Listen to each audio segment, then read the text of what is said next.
All right. All right. All right. All right. All right. All right. All right. Welcome back to another episode of No Filter MMA. This would be your boy BJ back with another live stream. How is everybody in the land of the lay? What is the landscape going on right now? Man, you want to come on here for a little bit? I've been wanting to come on. I attempted to do a video short on Marina Moroz versus Manon Fiorot, but I said, nah, it just didn't feel right. You know when something just don't feel right. I said, this just don't feel.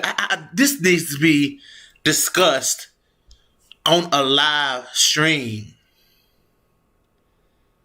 Let's see. Manuel Chitri. Brill, please share a link. Are you want to come into the chat, Manuel Chitri? Are you want to come into the chat? Abdul Diop. Listen, man. Abdul Diop be coming in here and just be dropping the most bold predictions that I have ever seen. Like, bro, like, I don't even know who she's fighting. Let's see who she's fighting. And I can see if I agree with you or not. This dude said, Gia Frey getting stopped next week. Damn, I wouldn't doubt it, though. I mean, I really wouldn't doubt it, to be honest. Yep. Courtney Casey, JJ Aldris. Ooh. Gloria DePaula. Oh, she probably getting stopped, bro. I mean, Gia Frey, I don't understand her signing into the UFC. Like, I just didn't get that. I didn't understand why or how she got signed by the UFC because Kay Hansen is garbage. Like, I mean, okay, stop, BJ. Don't qualify her garbage. But Kay Hansen just doesn't look that impressive. Like, I just haven't seen Kay Hansen look that impressive. I mean, I'm sure I'm not the only person to think that. I mean, I'm sure people are not out here saying, like, yo, Kay Hansen, like, she can compete with, you know what I'm saying, you know, Jessica Andrade or Tatiana Suarez. Like, I don't think anybody took that away from Kay Hansen's performance. Like, Kay Hansen just hasn't looked good, man. And she got beat up by Corey McKenna. Like, she got beat up. Yeah, Gloria DePaula probably gonna stop Gia Frey. I'm just gonna be real with you. Manuel Tree, man, are you talking about like a link to come in and chat? Like, what are you talking about? So let's talk, guys. Let's see here.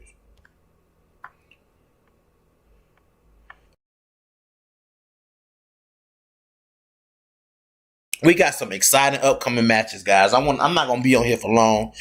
I'm not because I'm tired. I've had a long day at work. You know, like I'm just really not gonna be in here.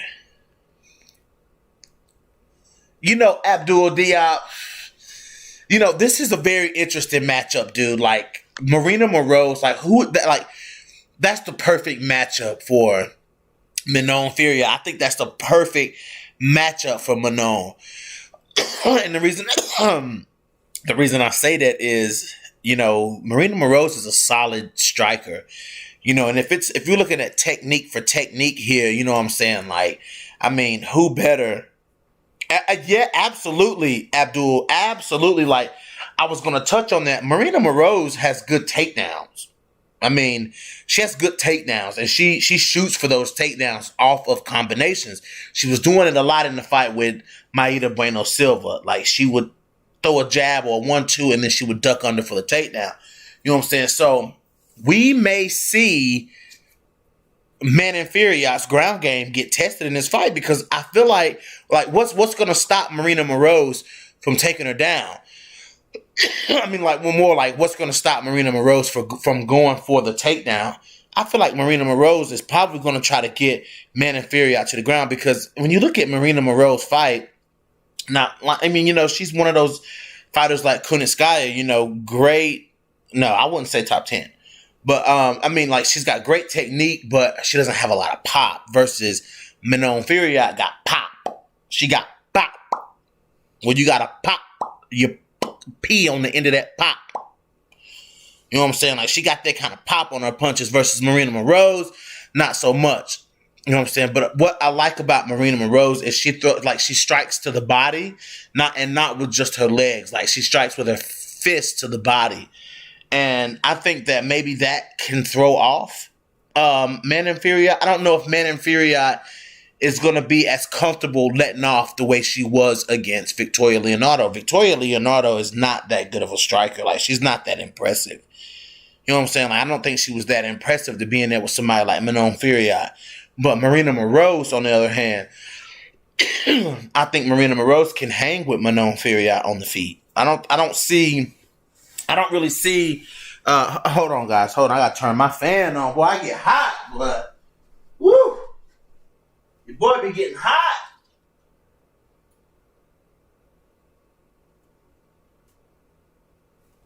There we go. Maybe just a little bit of a breeze. Okay. Yeah, like,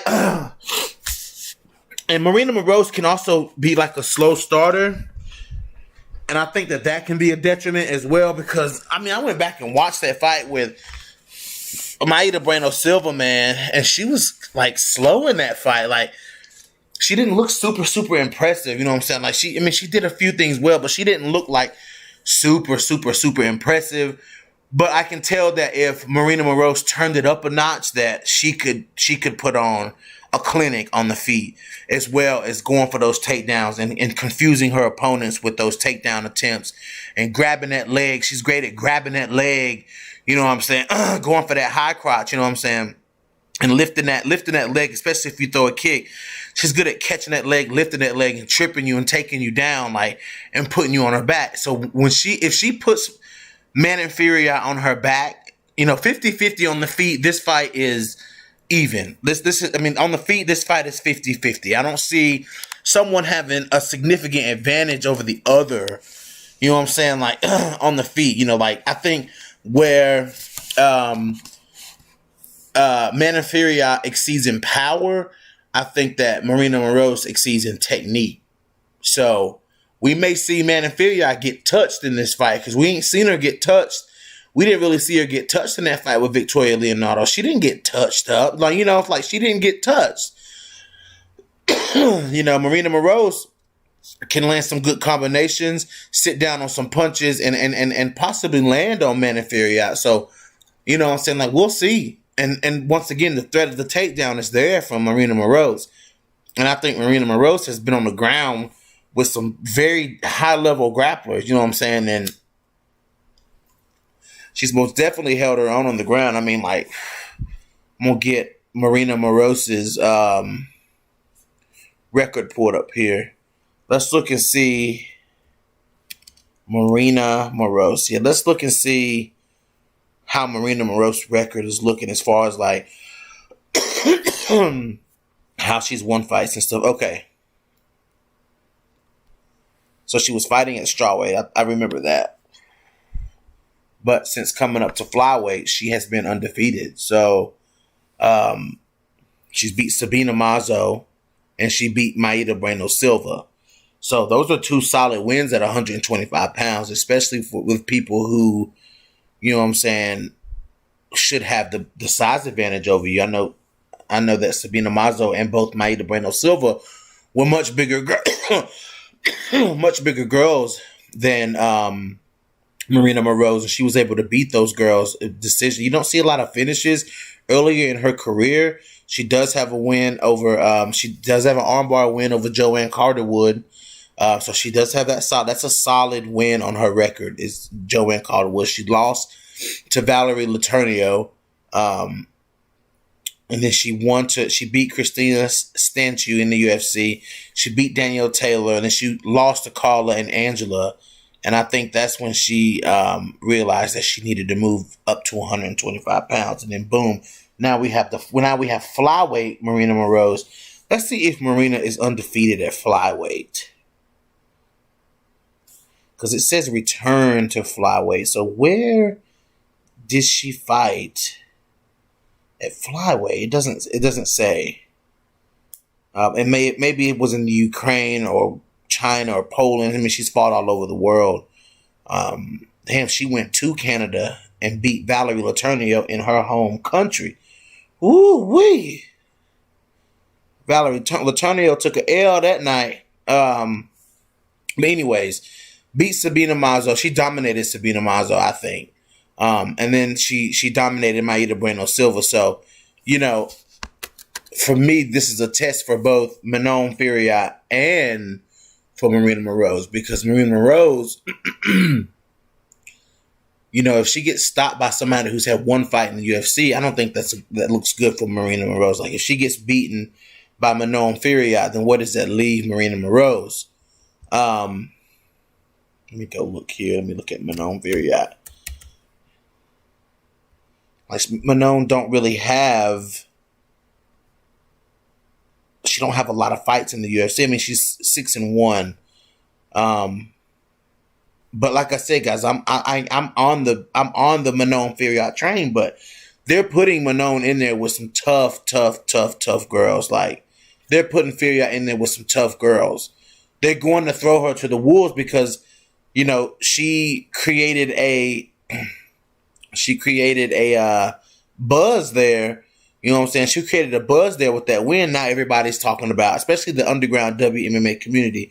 We're all talking about Manon Fiorot. So, I mean, look at her punches. I mean, stoppage.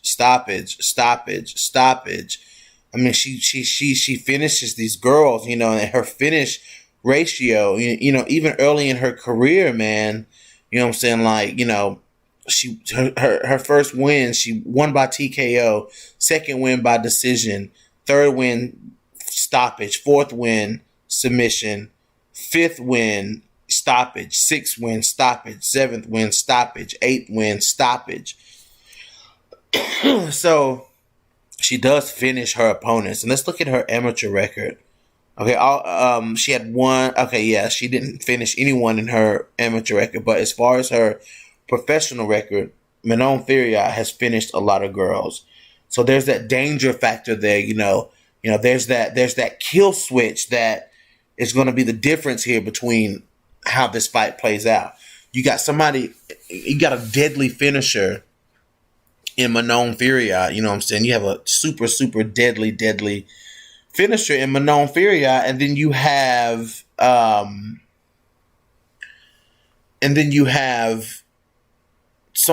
a skilled striker, you know, well-rounded striker in Marina Moroz, and that can really make for some interesting stuff, you know. That can really make for some interesting stuff. Let's see.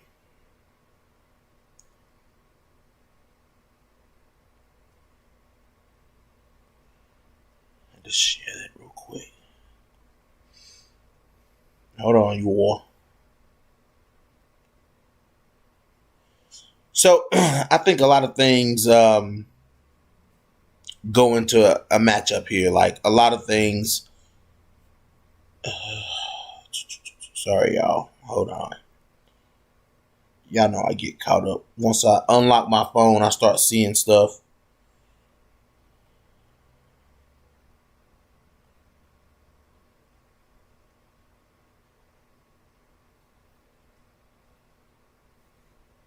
Hold on, guy.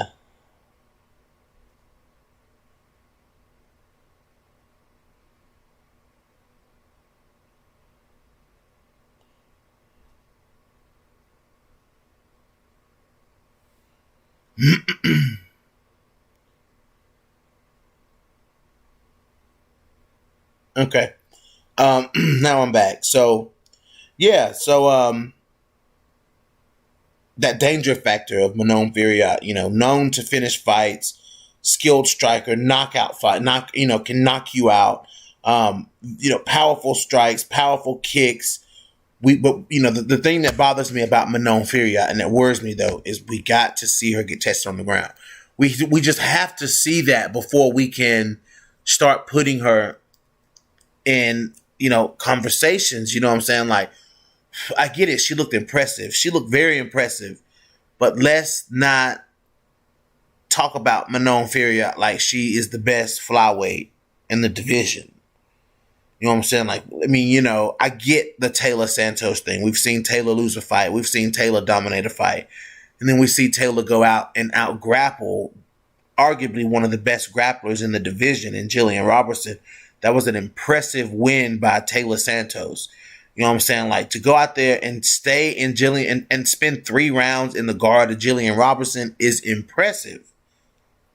It doesn't matter whoever can do that with a fighter, an opportunistic black belt, with as many submission wins as Jillian Robertson.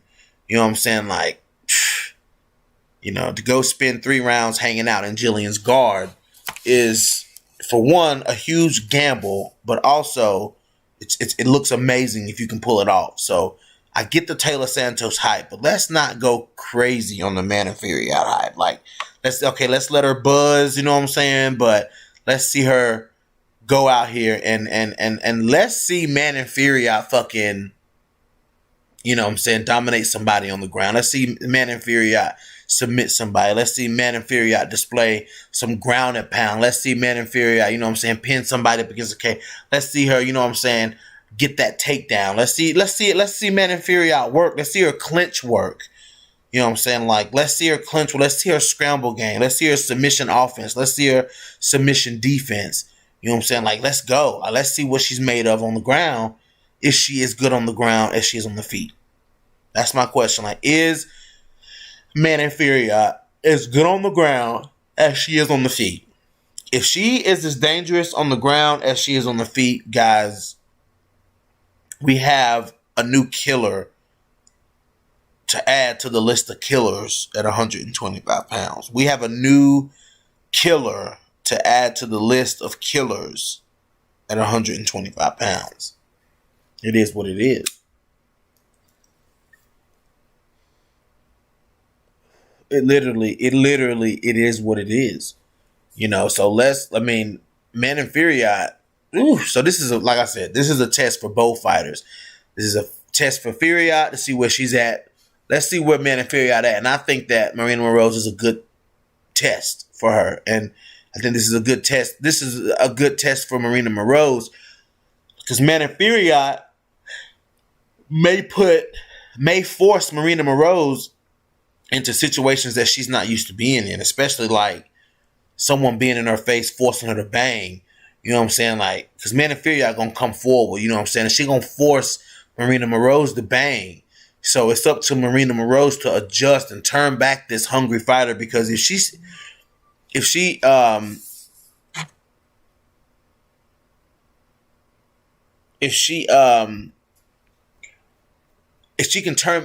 Manon Fiorot beats Moroz, then it's prime time for Manon Fiorot.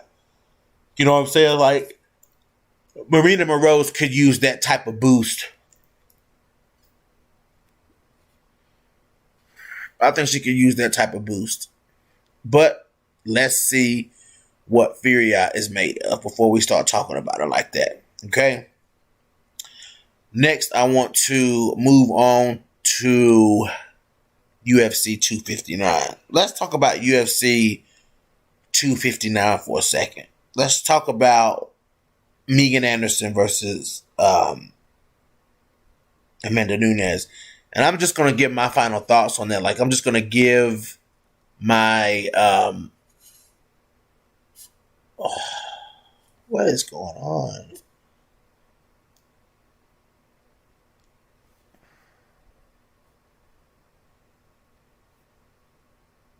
Okay. Let's see.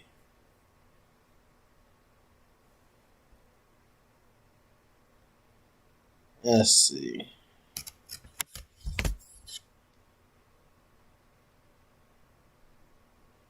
Okay.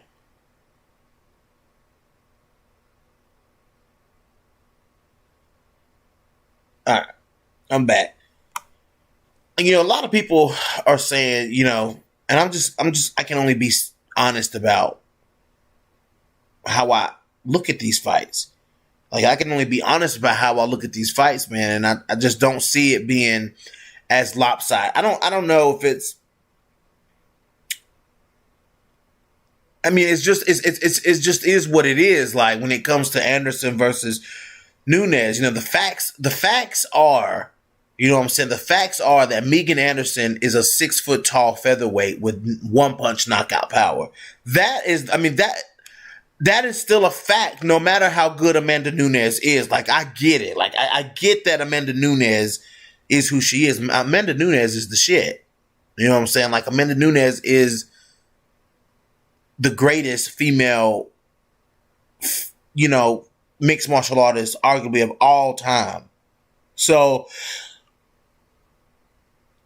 I get that Amanda Nunes, I get why she's such a heavy favorite in this fight. I get it. Like, she's proven that. She's earned her stripes. She's beat Misha. She beat Ronda. She beat Jermaine twice. She beat Valentina Shevchenko twice. She beat, Felicia Spencer. She beat Chris Cyborg. She beat Holly Holm. She beat Rocky Pennington. She has one of the best resumes out there. But that doesn't take away that Megan Anderson is a legit 145-pounder with one punch knockout power. Like I told my boy Jacob last night on his podcast, I told him, I said, if you put a gun in my head, I'm going to say Amanda Nunes wins this fight. But the realist in my head also is going to always tell me, Megan Anderson can win this fight. Like, I mean, just being straight up honest with you, Megan Anderson can very well win this fight. If Megan Anderson can capitalize on any mistake, like she has to try to capitalize on any mistake that she comes across in the cage with Amanda Nunes. Like, if Amanda makes a mistake, Megan better be on top of it. Like, Megan better be like her fight IQ. It better be the best fight IQ that Megan Anderson has ever had. You know what I'm saying? Because she's going to have to capitalize on any mistake that Amanda Nunes makes. Combo Breaker 99, what's good, man? What's good? Come on in here, bro. I think you missed that Man Inferior talk. I'm going to have to go back to that. But, like I said, guys, I get that Amanda Nunes is who she is. And like I said, you put a gun in my head, I'm going to say Amanda Nunes. I'm going to say, sorry, please don't shoot me. Please. Amanda Nunes is going to win by submission. Like, she's going to win by submission. You know what I'm saying? Like, I get it. Yes, I believe. Please don't shoot me. I get it. But, to take accolade, to take,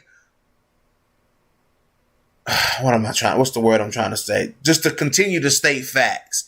And the facts are that Megan Anderson is a big featherweight with one punch knockout power.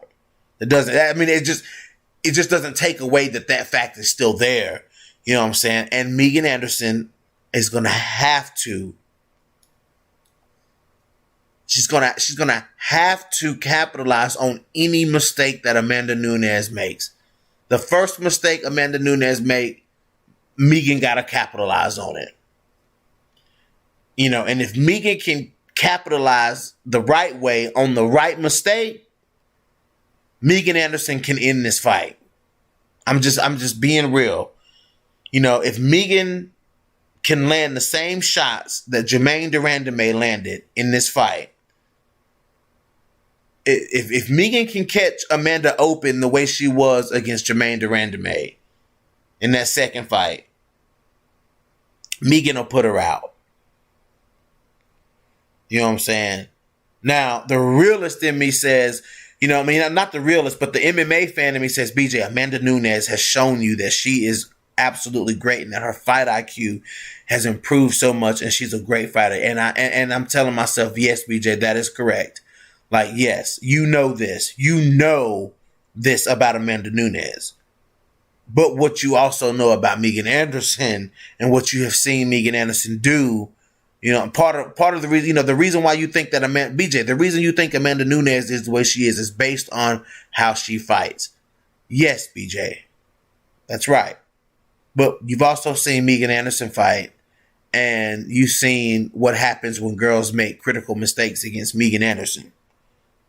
You know what I'm saying? So now the window of opportunity for Amanda Nunes to make to make those same mistakes that Charmaine Tweet made, and girls that got bludgeoned by Megan Anderson, Peggy Morgan, all those girls.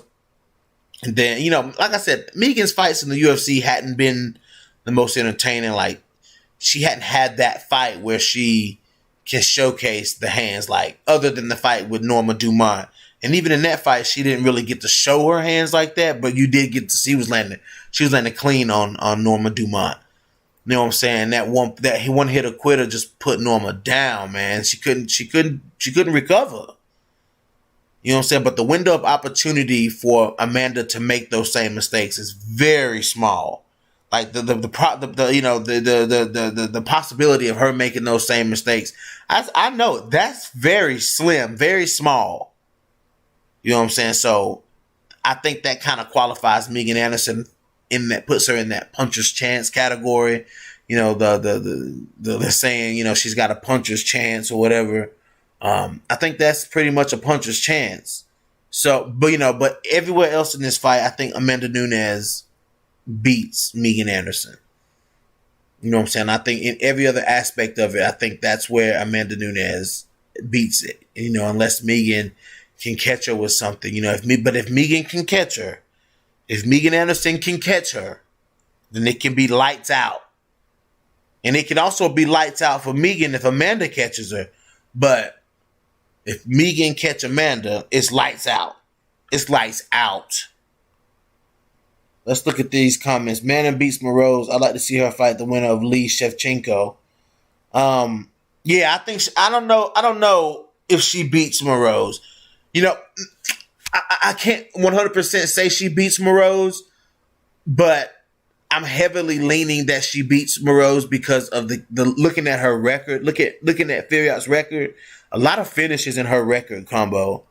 Like a lot of finishes in her record versus, a lot of decisions in Marina Moroz's record.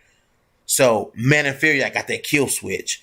And Marina Moroz is a slow starter. Her striking pedigree is very good, but she's a slow starter. She doesn't hit that hard, but her combinations are good and her accuracy is good and her takedowns are good. So she does have that, working in her favor, but Manon Furiat, just furious pace, coming forward, you know what I'm saying? Throwing long strikes, that could be a problem. I think the work rate of Manon Furiat itself can be a problem for Marina Moroz. I think she'll just outwork Marina Moroz. That 1-2 down the pipe. Let's see how Amanda handles it. A true 145er here. I do agree the chances seem slim. Oh, yeah, Joe! I just looked back and seen that was Joe. What's up, Joe? My boy, Joe Gravel. The handsome Joe Gravel. What's up, man? Yeah, that 1-2 down the pipe. Megan, listen. Megan Anderson, man. If Megan Anderson can somehow, listen, guys, if she can somehow survive long enough,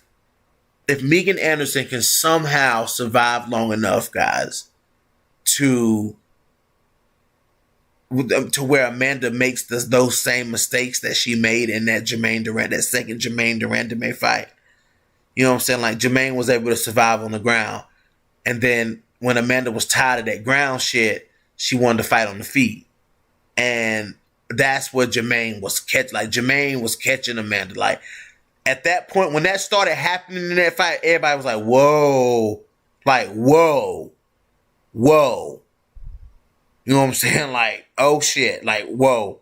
And then Amanda slowly regained control of that fight. But in those few moments when Jermaine was piecing up Amanda, we learned that Amanda Nunes does not like to get hit.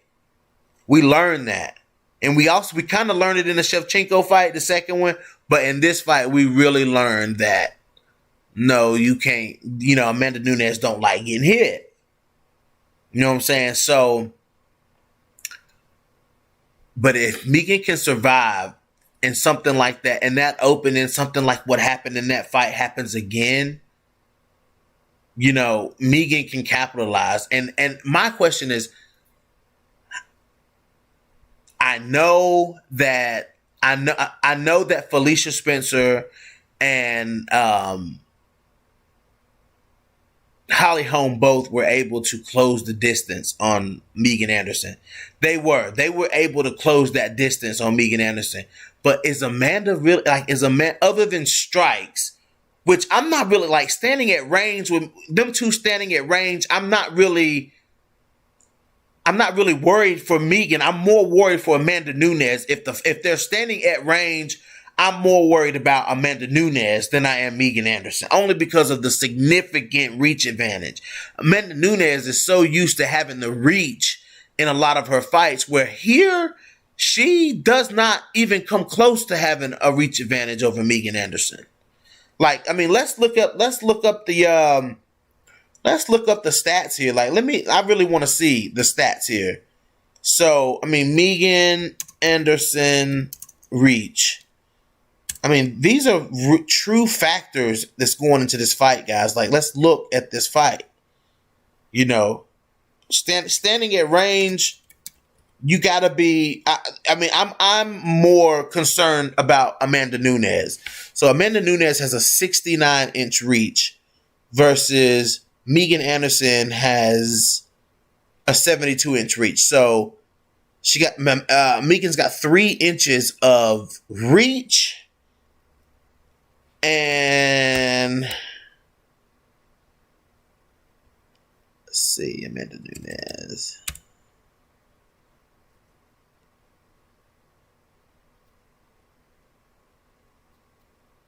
Let's see, Amanda Nunes height. And 4 inches. So Megan got 4 inches of height and 3 inches of reach on Amanda Nunes. So standing at range, you know what I'm saying, like, realistically, you know, I would be more concerned for Amanda Nunes. If this is a striking match, I'm more concerned for Amanda Nunes. Yeah, it's Megan reach is 72.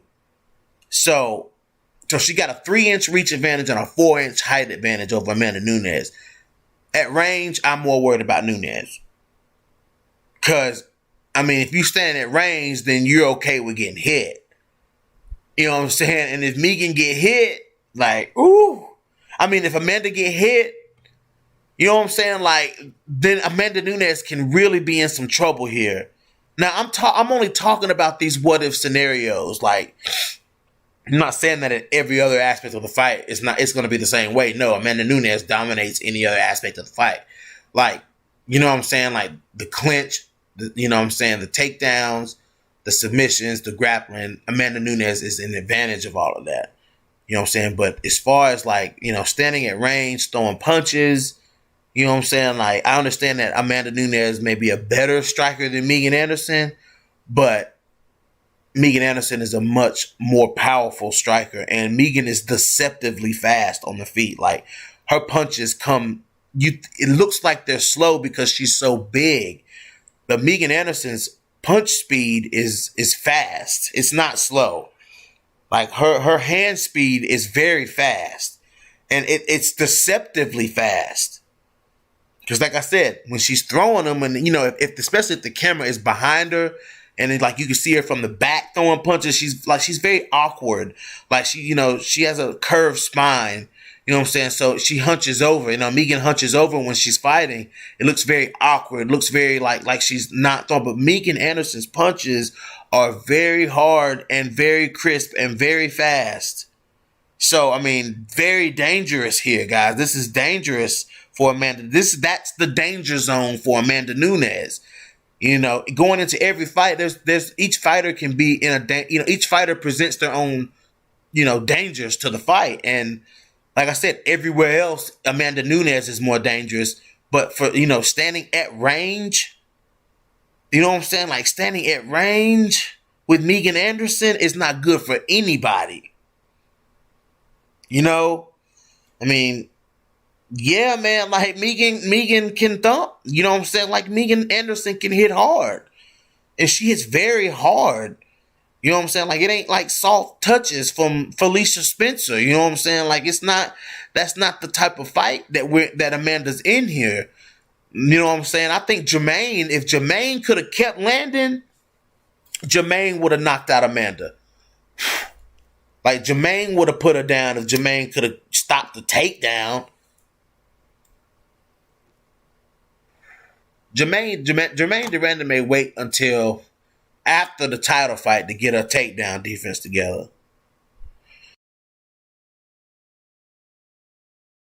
Now she throwing up guillotines and shit from somebody trying to take her down. Like, where was that shit at when you were fighting Amanda Nunes? Like, you know what I'm saying? Like, where was that at? Where was that improvement in your game when you were fighting Amanda Nunes? Like, that's what frustrates me about Jermaine Durandam. Like, Juliana Pena whooping her ass, and then all of a sudden, here we get a fucking guillotine show and puts Juliana Pena to sleep. But Amanda Nunes took you down 11 times across both of the fights that y'all was in, and you didn't defend not one of them. You know what I'm saying? Like, she didn't threaten anything not one time.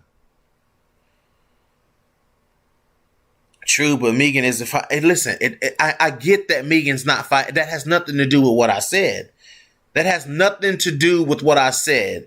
What I said was, can Amanda Nunes close the distance on Megan the way Felicia Spencer and Holly Holm was able to? That's one question.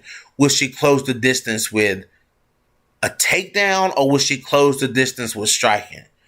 Because as soon as you enter that range with Megan Anderson is firing.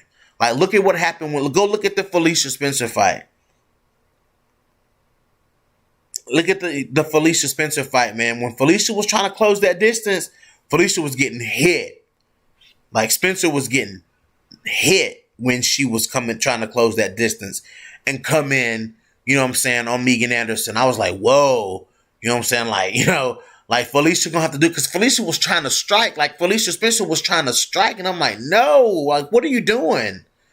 And Felicia ate one punch. Like, she ate like two good punches from Megan Anderson. And that's when Felicia was like, like, hell no.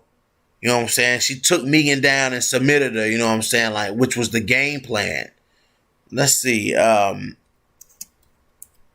Joe says, what do you think of the other women's fights on this card? The other female fights. Let's see. I know it's Lavinia Souza. Like, I'm excited for her, man. I want to see her. She's a fucking little pit bull. Like, Lavinia Souza is a pit bull, man. Let's look at it. Yeah, Lavia Souza, Renata Souza, she is a beast. Amanda Lemos is a beast too. But Lavinia Souza, man, like, that girl, my thing about that fight, again, is the pace. Like, Lavia Souza, she fights at a pace, man. You know what I'm saying? And she comes forward. But Amanda Lemos is a damn tank too. That's a 50-50 fight, man. Like, I'm excited for that fight, though. But that's a 50-50 fight. Lavia Souza, Amanda Lemos is definitely a 50-50 fight. Let's see. I think that's the only other female fight on the card, ain't it? I'm pretty sure that is. I think there's 2 female fights this card. Yeah, that was it.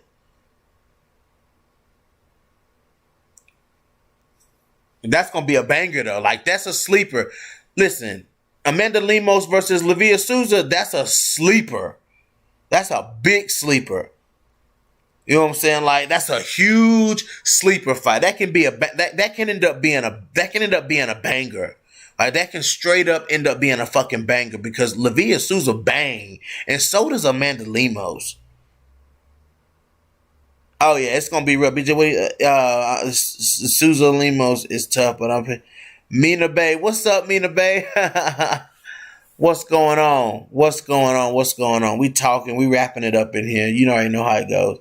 Joe, what do you think about the Dominic Cruz fight? You know, for one, that fight. And what do you think about them? What about the TJ Dillashaw comeback that we're hearing? That's why I put the picture of TJ up there, because I see that they're talking about the return of TJ Dillashaw. Fuck yeah, I'm in for that shit. I mean, that's my favorite. TJ Dillashaw, I mean, I forgot about the whole EPO thing. You know what I'm saying? I keep forgetting about that. But TJ Dillashaw, he popped majorly for drugs. Like majorly for PED. Listen, this whole card is a banger. Like this, the Tim Elliott fight is a big fight. You know what I'm saying? Like everybody always wants to watch Tim Elliott. He's fighting fucking Jordan Espinoza. The Sean Brady Jake Matthews fight. That's a sleeper fucking fight. Another sleeper fight is another fucking banger is Song Yadong versus Kyler Phillips. Oh my God, Song Yadong versus Kyler Phillips. That could be fight of the night, guys. Like, y'all don't understand the fireworks behind Kyler Phillips versus Song Yadong. Like, two tough prospects, you know what I'm saying, in that division. Like, two tough prospects. This fight feels like Macy Barber versus Jillian Robertson.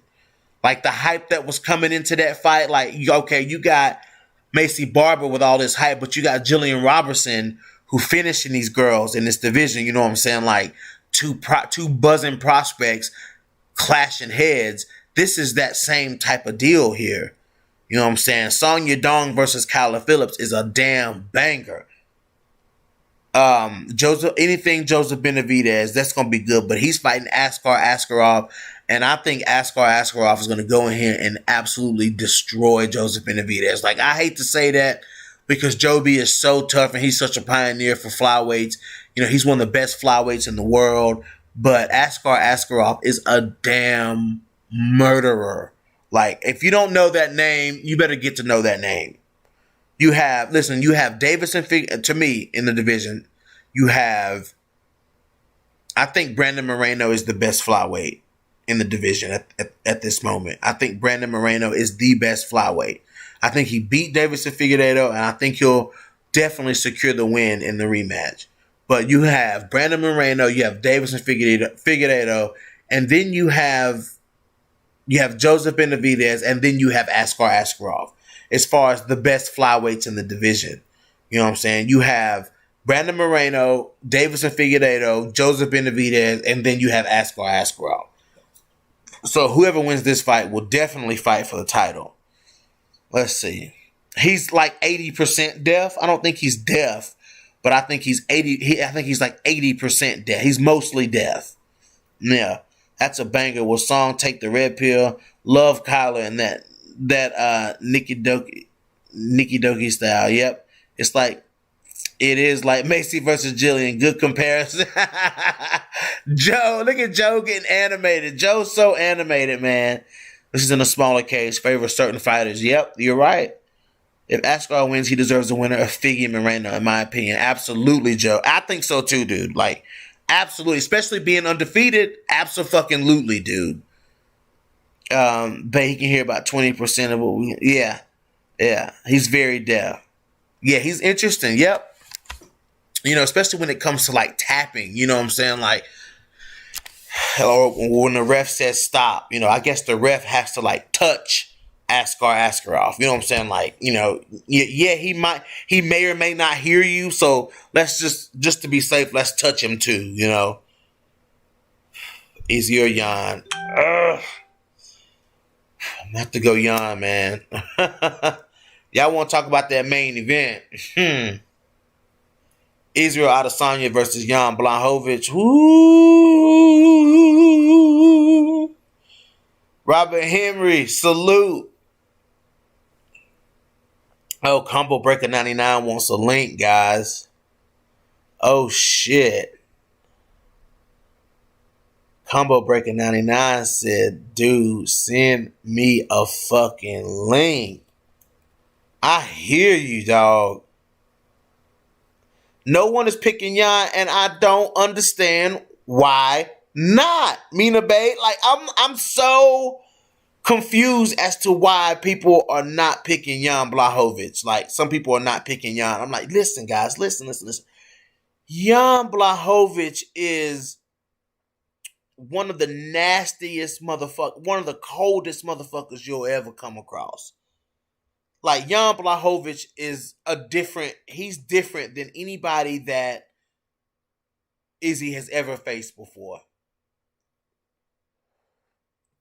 This is a different thing here. Like, this is not the same type of this is not a fight that you write off somebody against Izzy in. I just, when you get up to them heavier weight classes, man, you know what I'm saying? Like, when you get up to them heavier weight classes like that, like anything, like it's like you can jump weight classes at 145, 155 pounds, and it can still be competitive because a lot of those guys can fight across. Like some guys, some certain people at 145, 155, and 170, you know what I'm saying? They can actually float between those divisions. You know what I'm saying? Like a lot of people are capable of floating between those divisions. So it's like, let's see. Let me get Combo his link, y'all. Combo, your link is sent, bro. You just let me know when you come in, dude. Yeah, Mina Bay. You have to you have to send me your email address. Didn't you say you added me on Instagram? Like you follow me on Instagram or something? I'm picking technique over power. Yeah, but the thing about Jan Blachowicz, man, he ain't out here swinging wild. Jan is a technical fighter too. You know what I'm saying? And he's a big man. He's a bigger man. You know what I'm saying? Like, I mean, and he's fast, dude. Like he's fast and very deadly. You know what I'm saying? Look how he put out Corey Anderson. He knocked Corey Anderson the fuck out. Like Jan Blachowicz, man, that's a different. Look what he did to Dominic Reyes, man. I mean, come on, man. I mean, true, and Dominic Reyes arguably beat John Jones. You know what I'm saying? So I mean, true, man. That's a tough one. What's your name on Instagram, Mina? And I'll send it to you. What's your Instagram name? Is it Mina Bay? I think I forgot, Mina. Oh, let's see.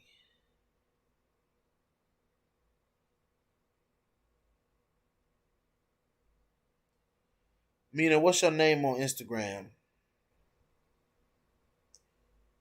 Me MINNABAE.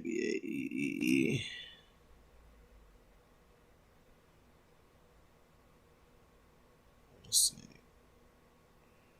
3 E's.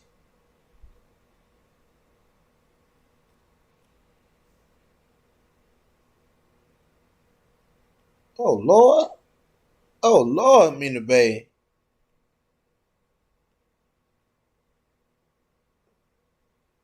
Lord have mercy. I done read across Mina Bay like Instagram. Lord Jesus, Mina Bay, I didn't know you was that pretty. Lord have mercy. Whew. Excuse me, y'all. I'm sorry. Okay, Mina Bay, I added you, so send me your email address so I can send you the link. Sorry. I'm back to regularly scheduled program. Mina Bay don't fuck me up, y'all. Oh, oh boy. Whew. Giannis technical powerhouse. Easy won't be able to play too many games with him. Yeah, Rob. Like that's what I'm saying. Like he can't play them kind of games with Jan Blachowicz, man. Like you just like he's too dangerous. Like he's too dangerous. Like he's too dangerous. You know what I'm saying? Like he's just way too dangerous to be somebody who is he going there doing that stuff with. Like, ooh, man. That's not the guy. So, we gotta see how that play out, man. But if I, put a gun to my head, and I am going to pick Jan Blachowicz. Now I done said it. I'm picking Jan Blachowicz to beat Israel Adesanya and remain the light heavy. Listen, guys, his reign just started. Like his reign just started. Let's see. Mina Bay done sent over her email address. I'm getting ready to put Mina Bay into the live chat. We're going to hear from Mina Bay tonight. We are going to hear from Mina Bay tonight. Uh-oh, y'all ready for Mina? Y'all know Mina like to come in and start trouble. Y'all know how Mina Bay do. She come in, she like to start trouble.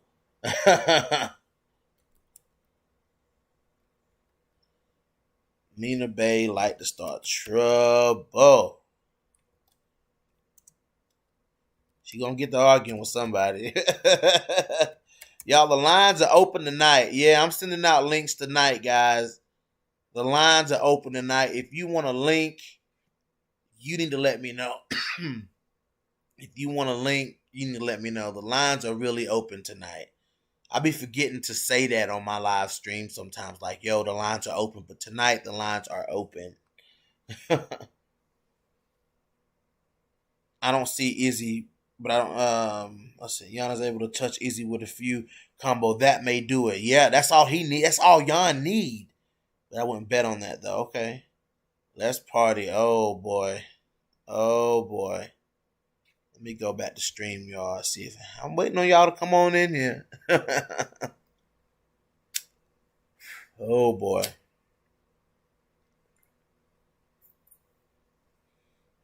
Got combo coming in.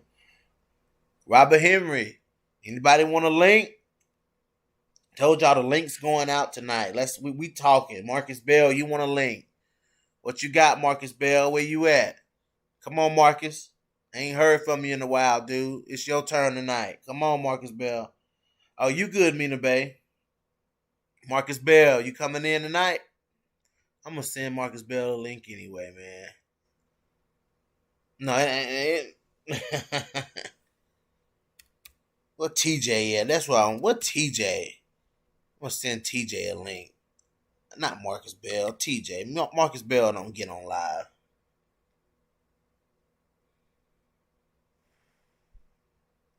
But I'm gonna send one to TJ 347. Joe, man, you got something you want to get off your mind? I know you listening, Joe. Joe, you can just drop in for a second. Let us know how you think the main event is gonna go, bro.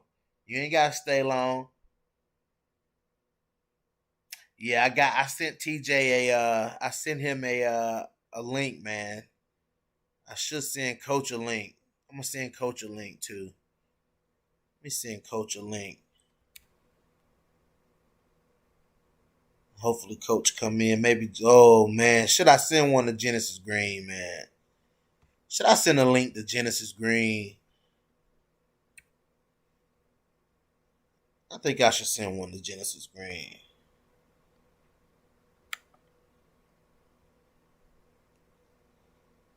I'm going to send one to Genesis Green.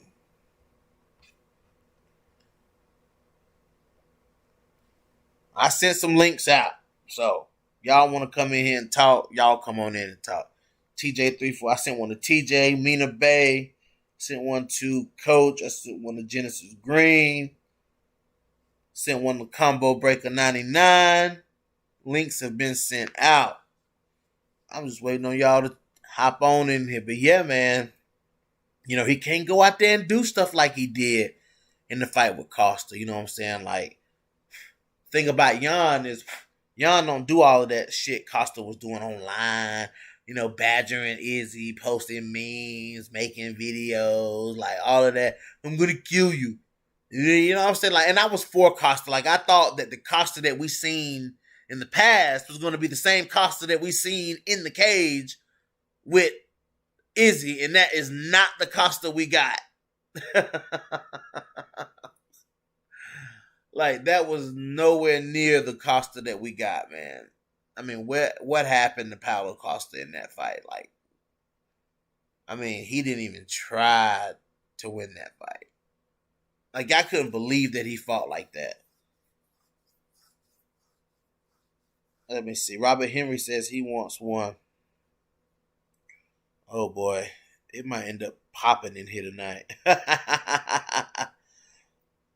Let me see if I got Robert. Yeah, I don't know. I don't know, guys. Like, I don't know what was going on with Paulo Costa, because I absolutely seen a war coming, like with Paulo Costa.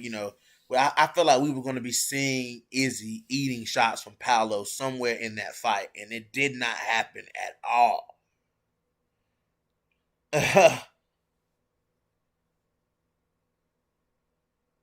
That Clarissa Shields, who Clarissa Shields fight? Is it boxing or is it MMA? Is it PFL or MMA? I mean, or boxing. If it's boxing, I don't care. If it's the MMA thing she's supposed to be doing, then I'm in on that. Is it MMA, PFL? Is this MMA? Somebody tell me, is this MMA or is it boxing? Oh, I'm not watching it. I thought she was training MMA. She's fighting in a boxing fight. I thought she was supposed to be with PFL or something. I don't know. Marcus Bill, how come you don't never come on live, man? How come you don't never come on live? You should come on live, bro. You should definitely come on live, man. Oh, you good, combo, man. You straight, man. Um, just I'm just chatting it up, but yeah, man. I mean, Jan Blachowicz, he can hurt Izzy, man. You know what I'm saying? Like Izzy gonna have to be real careful. Like he gonna have to be real careful and be real fucking cautious of what he's doing. Up. We got Combo Breaker 99 in the building. What's going on, Combo man? Hey, what's going on, man? Just taking care of business here. I'll be in and out. What's going on, man? Oh man, I'm just on here talking about this. Still talking about Jan Blachowicz versus Israel Adesanya, man. I think it's crazy that nobody's people are really not giving Jan the credit he deserves. What do you think about that matchup and how it's being perceived? Man, it's closer than a lot of people think. I know Izzy's got the skill, but I was just going back and watching I think I watched like 5 or 6 of Jan's fights, and I'm like, this guy, he's a danger, man. He's definitely dangerous. If we take this fight on the inside in the clinch, he's very dangerous. I mean, he can be a slow starter in some of his fights, but I was like, this guy's got the power to change things. Good left hook, good chin, and I think that Izzy.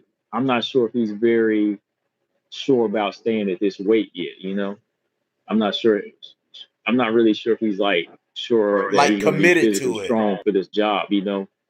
But he definitely got the skill to make this a tough fight. So I think it's closer than a lot of people think, man. That's why he's taking the fight because it's a challenge. Yeah, man. Yeah, it's definitely a challenge for him.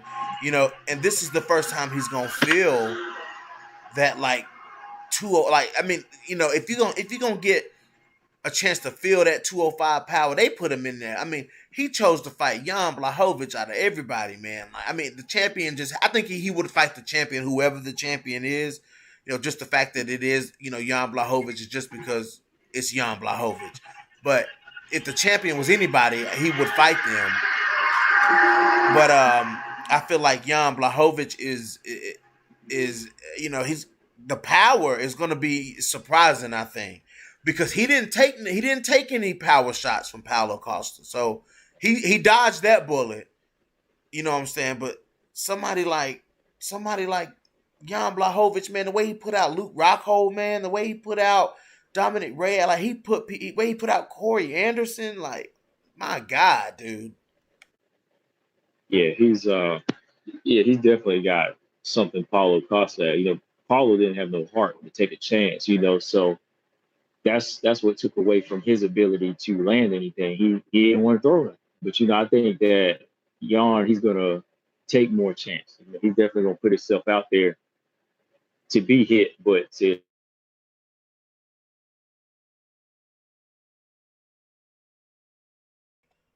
Did we lose combo? Oh, I think we lost combo. oh, I'm still here. Okay. Yeah. Now, what'd you say? Well, you said about something about you. You were saying something about Yon, and then it cut off. Uh, I say Yon, he's going to take more chances than Costa. You know, Costa, he didn't have no skill set to really get in there and do anything. But you know, Yon, he's going to take that chance. You know, he's got a good job. You know, he's really good at finding range, and he's going to know how to get in there. You know, he's got this. He has that physical strength to get in there. Unlike Costa, you know, Costa, he just want to bang. But if you got a good jab or a leg kick, that's how you nullify somebody. Costa, Yon, I think he's more well rounded. Yeah, me too. Yeah, yeah, yeah, for sure, man. So of course I got to ask you about your thoughts when you saw Marina Moroz versus Manon Fury. Like I know you had something. I haven't heard what you've had to say about that yet. So I think did you put? I don't think you put a video out on that yet, have you? No, I haven't yet. Yeah, hold on one second. Yeah, I haven't put one out yet, man. But I like this fight. It's another fight where I feel like she's gonna go in there, show what she do. Uh, not, I won't say it's gonna be easy, but I think she got it. I think it'll come down to her just being a lot more fresher. Uh, wanting it. I think the killer instinct is more so great in a row. I think her ability to adapt and do different things. She's just so much We bigger, can't hear you, Combo. physically You like stronger. you. It's like you're too far away from the phone. We can't hear you, bro.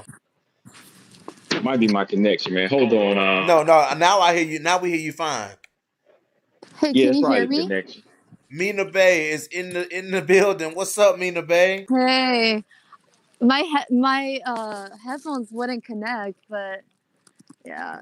Can you hear me? Okay. Yeah, we can hear you. Okay. It's that Chicago connection. Connection. Yeah. What? So what fight are you guys talking about? Go ahead, Combo. What was you saying? He was talking about that. That how he felt about that. Um, Marina Moroz versus Manon Furiat being made. Go ahead, Combo. My bad, man. Yeah. Yeah, Sorry you about good, that. man. Yeah, it's a good fight. You know, I think that's going to be another showing of Bureau's skill set. And just keep on telling you, she's part of that triple threat, man. I saw you roll your eyes on that post I put up, bro. Yeah, man. I saw that. I was like, oh, come on, man. Like I said, like I get the whole Man Inferior Who's thing. supposed Like to be in that picture? Who's supposed to be in that picture? Tell me right now. it's not even about who's supposed to be in that picture. It's about you know what I'm saying? It's about like we haven't seen enough of Man Inferior for her to be in that conversation. Now I'm team I Manning. agree. Like I'm team Man Inferior. Like I want to see what she does, but you know, I gotta see more from See, her before I be like, I'm not on anybody's train when it comes to that. I'm on my own because I watched all of her fights myself. I made my judgment on my own, so I'm putting her on the prospect train. You know what I mean? Like I'm talking about her on my own. I'm not basing off what dad would say with everybody else. This is my own. Like I picked her to be Victoria Leonard. I said she was going to go through that. You know, so that's why I feel like she is that next thing. Like I'm not saying she's a top 10 fighter, but I'm saying she's that next thing breaking the top 15 and do some damage. what you think, Mina Bay, about Man Inferior? I'm not gonna lie. I don't really know much about her. I didn't. I like watched the highlight of that one fight, but I'm like I agree with you. Like she seems good, but like there's I mean, she's had one fight in the UFC. There's a lot of people who look so good outside the UFC, and then they are okay in the UFC. So I definitely want to see more. I think she has potential. And prime example of that would be Ariane Lipsky. Ariane Lipsky was a fucking killer at KSW. Like she was a killer at She KSW. was. Oh yeah, absolutely. And coming into the UFC, she had a couple of good performances. She's like average. Yeah, like she's got some things to work on. We see now that she's got some things to work on. Like we seen I one. think, Go yeah. ahead. No, I was like, I think it's like really well. One, the flyweight's a little bit dead, so it's like when someone has like a knockout or like that, I think people get really excited. So maybe it's that, because yeah, I don't know. A lot of people are on that hype train, like really hard. Like she's gonna be the next test for Valentina. I'm like, calm down. I think there's a big difference between her and somebody like Mason Barber. Like everybody, Come Well, closer yeah, come closer to your phone, bro. what's that? I said, come closer to your phone when you're talking. Oh, I am close to it. It's probably my connection, like I was saying. You have to be like you're kissing your phone. That's how close you are. Have to be. I'm not doing all I'm just that. joking. Yeah, can you hear me? Yeah, we can hear you, bro. Yeah. Like I was saying, there's a big difference between what Manon Fury does versus Macy Barber. Like Macy Barber, like I was never in that hype. I still got a lot of work. Big difference between her. You know, somebody like her, even Ariane Lipsky. Like when I saw Ariane Lipsky come through, I didn't really think she was like this next big thing. It's all about what they show as far as a fighter, you know, well rounded. You know what I mean? Yeah, How yeah. old is Marion? Marion, right? It's Is she like 30 something, it's right? Like Manon, yeah. Is she 30 something? I think so, yeah. Oof. That's not a good thing. I didn't know she was that old, but you know what I'm saying? Like, I mean, Danielle Wolf is old too, you know?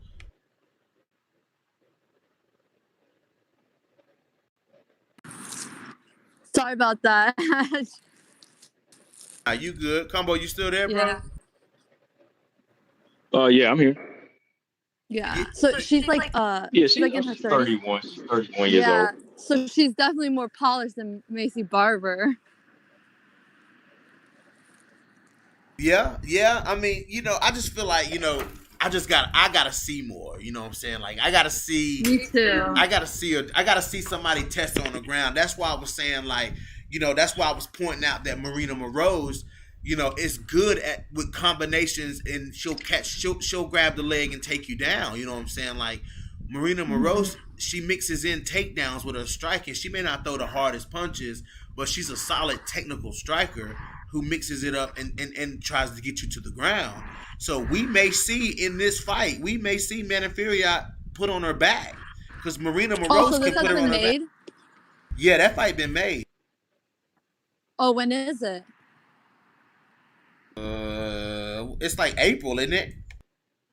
Is it gonna be on like 261 or No, it's in June. June June 8th. June 8th. I'm a little bit late on all the announcements, but yeah, I don't know Moroz too well either. I've seen her name, but I think Manon should fight Macy Barber. I feel like that would be an awesome fight. Yeah, I think that'd be a good fight too. But I'd want to see her. I'd want to see her beat somebody that's more With skills. more of a ground fighter, like somebody that Yeah. can take her to the ground. You know what I'm saying? Like I want to see that. What you think about that combo? How about Gillian? Yeah, definitely. Yeah, definitely. Who like on the level How about Jillian in Robertson? like the bottom ranked fighters? Who would you pick for her to fight? Robertson. I No? would either pick somebody. I would either pick, like, you know what I'm saying, like Jillian Robertson. That'd be a tough fight. That's a tough fight. I don't think She's got Miranda problems right now. Yeah, she got to snatch up at Miranda win. But I mean, I would even go. I already said it. You know, like I think Joe Jewell would have been a good fight for her. You know what I'm saying? Because if Liana Joe Jewell can get her down to the ground, that's a real test. Because Joe Jewell is a fish on the ground. You know what I'm saying? And if Liana Joe Jewell gets her down, man, she's in a lot of danger. And I want to see how she responds to that. She's mainly a that stand-up fighter, right? Or And that's what she's shown in the UFC. Like outside the UFC, you've seen her grapple. You know what I'm saying? But you know, she lost her debut by, you know, like a submission. Yeah. Yeah. Yeah. And, but one thing that sways me toward Manon Fury in this fight combo is the fact that Mana Furiat has so many finishes on her record. Like, Mhm. a big advantage for her in this fight is her pace that she'll put on Marina Moroz, because Marina Moroz can be a slow starter. You know what I'm saying? And if Mana Furiat comes out putting a pace and forcing Marina Moroz to get into the fight quicker than what she's used to, that can be a huge problem for Moroz. Is there like any Yeah, good? what I sorry. like about her is the fact that she's got those finishes, but it's not like about how many finishes she has. It's about how she does it. Like, she doesn't necessarily go after it. Like, she'll take it if it's there. You know what I mean? Like, if finish is there, she dominates you, then boom, she'll go for it. So she's kind of a calculated fighter. You know what I mean? So, I mean, anybody can get a lot of knockouts on like any low level organization. It's all about the opponent and how they do it. You know, and I think how she does it is a big part of how she'll probably approach this Marina Moroz fight. I need some suggestions on her videos then. Check her out because I like finishes. So, yeah. You just YouTube her name. She's all over there. Yeah. Okay. She's French, right? So it's like there's not that many French fighters, I don't think. So wait a minute. In the comment section, Robert Henry said they saying they ragging me for saying something about her being 31 or 30 or whatever. Yeah, I'm over 30. Robert Henry, duh, everybody knows that. But I'm not saying that 31 is a bad thing. But what I'm saying is there's a lot of young fighters at 125. Mm-hmm. Like, there's a lot of young, fresher fighters at 125. You know what I'm saying? Mana Furiat is one of the older fighters. Like, she's up there with Adarujo, Chukagian, Valentina, you know what I'm saying? But Jessica. Unlike I will say this, unlike Caitlyn, she's a young 31. Like, she hadn't been too many wars. She hadn't taken too much damage. It's all about how much damage your body's taking too. So if she's still good to go, then her 31 won't really make a difference as of yet. I think a lot of fighters hit their prime around 30s, like that 30 age, like 30 to 33, maybe. Like, I feel like I see a lot of fighters hit their prime, like in their 30s. If a lot of men fighters do, but they say about like 20. I would say like late 20s. It's like 25 to 28, 29. Really, you think so? I feel like I see the best like when they're like 30s. But at that point, then when a female fighter fights for that long, by the time she hits 30, she's just seasoned and experienced. I mean, look at that means a lot. That means a lot. Like, look at how Alexis Davis just went out there and fought Sabina Mazo. Can we talk about that for a second? She was great. Like, I picked her. I won money. Won money because I saw her on the scales. I was like, she's never looked that lean before. Right. Yeah. Combo, can we talk about Alexis Davis, how she beat the hell out of Sabina Mazo? Oh yeah, man. What you want to talk about it? Like, I saw it, man. Like, that was a scenario I played in my head. I was like, Sabina's too much. She's a slow starter. She's got good skill, but she's just too much of a slow starter. So I said, okay, let Alexis Davis get on the inside. And for some reason, at the end of that first round, I was like, I think it's about over. I'm not gonna lie. Like, first round, I was like, I think it's about over, man. I mean, what did you think, E? What I saw, man, was now, one thing I saw Sabina Mazo doing well was landing shots as soon as Alexis Davis came into her boxing range. Like, as soon as Alexis Davis entered Sabina Mazo's range, Sabina was hitting her. You know what I'm saying? But the adjustment and the experience of Alexa Grasso to start attacking those long legs, and Sabina Mazo's leg was right out there to be hit, and Alexis Davis ended every combination that she threw.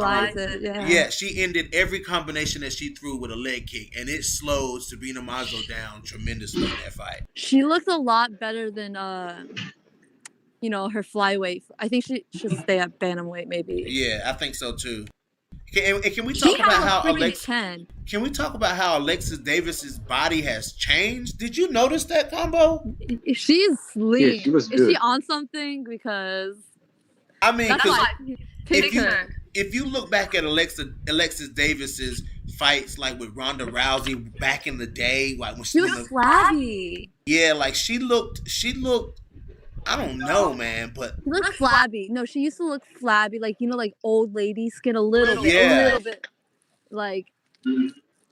Yeah, no, she looked toned. I was like, okay, I'm picking her. I just had a feeling. And Alexis Davis has a chin. I'm just saying. Oh, she got a chin. Oh my gosh, But Alexis Davis, man, she just, I mean, stayed persistent, man. She was tough in that fight, attacked those legs. But Mina Bay, what are you thinking? What are you thinking about Anderson versus Nunes? Give me your thoughts on Megan Anderson versus Amanda Nunes. Okay, well, the obvious is I think Nunes is gonna win, but I mean, one thing that I'm a little bit worried about is, Amanda Nunes is a mom and all this stuff, and I hope she's not distracted. I mean, I think Nunes is gonna win pretty easily, but I mean, there could be an upset. I could see Megan landing that knee, the GDR knee or something like that. Right? Yeah. Cause she's tall as hell. So, yeah, I don't know. I just don't see many paths for Megan to win. I wish she had more experience. I wish the featherweight had way more because I don't think she's ready. You know what I'm saying? Really. Yeah. Honestly. Yeah. But at least she didn't duck this one. Apparently, she's taking it. I was watching part of the press conference and she looked annoyed I just saw a part of it. She looked really annoyed at answering questions. I don't know why, but Megan is, Megan goofy. I don't follow her at all, so I don't know her. I just know what Coach says about her. The shoe. That's all that's all I know. But I saw Holly Holm, had the wrestling a career, her best wrestling fight ever against her. So that's what makes me nervous. Yeah. If the fight goes to the ground, I think Amanda Nunes dominates this fight in every aspect except for standing at range. Standing at range is the one place in this fight where Megan Anderson's chances of winning goes up significantly. It's standing at range. Kicks, I think. Is she good in the clinch? I don't remember. That's what I'm saying. The clinch thing scares me because if Amanda Nunes is good at dropping levels and taking you down, you know what I'm saying? And if Megan is very tall, so if you get Megan off balance, she going down. And Felicia Spencer did. Like Genesis says, the legs, the legs. Yeah. What you think? I mean, hopefully she's worked on it. And I like James Krause, so. But it was so funny because I was right before whatever on the stream, I was watching BT Sport and their analysis, and they were trying their hardest to give not biased takes and try to say what each fighter could do. And one of the guys started laughing, and then he tried to be serious. It's really hard to find how she can win. Unless I was thinking if Megan maybe she worked on the clinch, because Nunes has cardio issues. She's just been able to pace herself, and everybody's been fighting at her pace. But that's why Pena is a good good. Absolutely. Yes. Yeah. So I don't know if Megan can hold her against make her just gas out, That's why Juliana Pena is such a dangerous matchup for Amanda Nunes. Combo, you still there, bro? His internet went out. Okay, he's still connected. Yeah, I'm here. Okay. What do you think about, Juliana Pena as a matchup for Amanda Nunes versus me. Megan Anderson as a matchup for Amanda Nunes. I think Juliana Pena can push It's a Amanda. lot more better. Come on now. Oh yeah. I think it would be better, man. I think Pena's definitely a lot more competitive, especially when you're down at like 135. I think that's going to play a big factor. Like, I think Pena might have more of an advantage. But at the same time, I know Nunes got the skill, but I think it would be hell of a lot more competitive in the clinch and on the ground than what Megan can do with Amanda, man. Like, I mean, Megan, her main thing is just the puncher's chance. Like, I'm being real. Like, But maybe Megan could surprise maybe a big us. knee in the clinch. We don't know. She could have been With working what? on some stuff. I don't know. Like what? Jace Krause is really good, so maybe he came up with a plan. Maybe she got strong. No in knock the to James Krause, but I mean. I know. I'm just trying to get.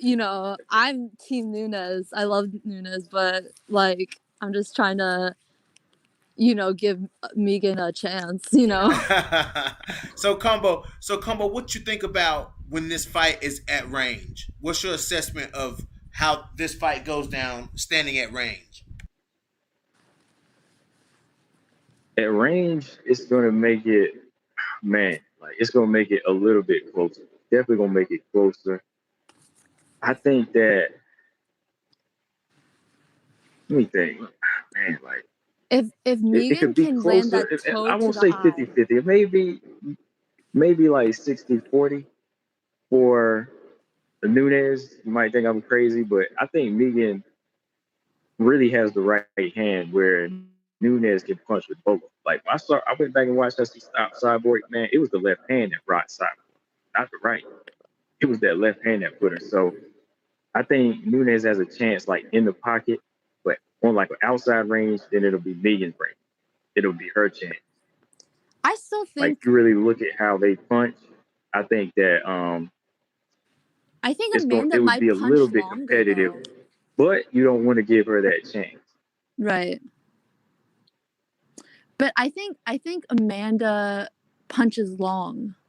You know what I'm saying? She does. She leans into him. She leans into her punches, but which is dangerous if which is, you're open. Sometimes she leaves herself open. That's why, like, if she stayed standing with GDR any longer, like, stuff was gonna happen to her. But she was like, nope.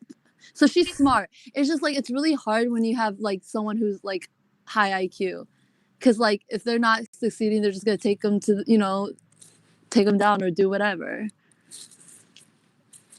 Megan could win if she could tire Nunes out, kind of like Valentina, kind of like Kat, like even like points of Raquel Pennington. Remember that fight? Like it was like a lot in the clinch, and Nunes looked tired, and like a little bit, even though it was like a total domination. But like when you make like Nunes kind of work in that clinch and like wrestle, she gets tired, and that's when she's vulnerable. Well, hello. Robert Henry in the chat. Let's go. Hey, Robert. Hey, how you doing, man? What's up, Combo? What up, BJ? Hey, look, why are we sitting here doing this? Is disrespectful, okay? Am I clear, BJ? Yeah, you clear, bro. Okay. I was just wondering, did I have that like Odyssey, Lost in Space sound or whatever that. For a minute, I got worried for Combo because the noise got so creepy. I thought it was like an alien movie. I thought something bad was about to happen.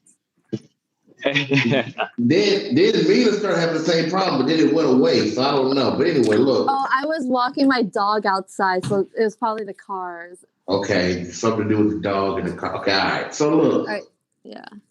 The bottom line is we're being disrespectful right now, jumping ahead, jumping to conclusions, moving on to Juliana Pena, and we're clearly sitting here just disrespecting Megan Anderson for this fight tomorrow.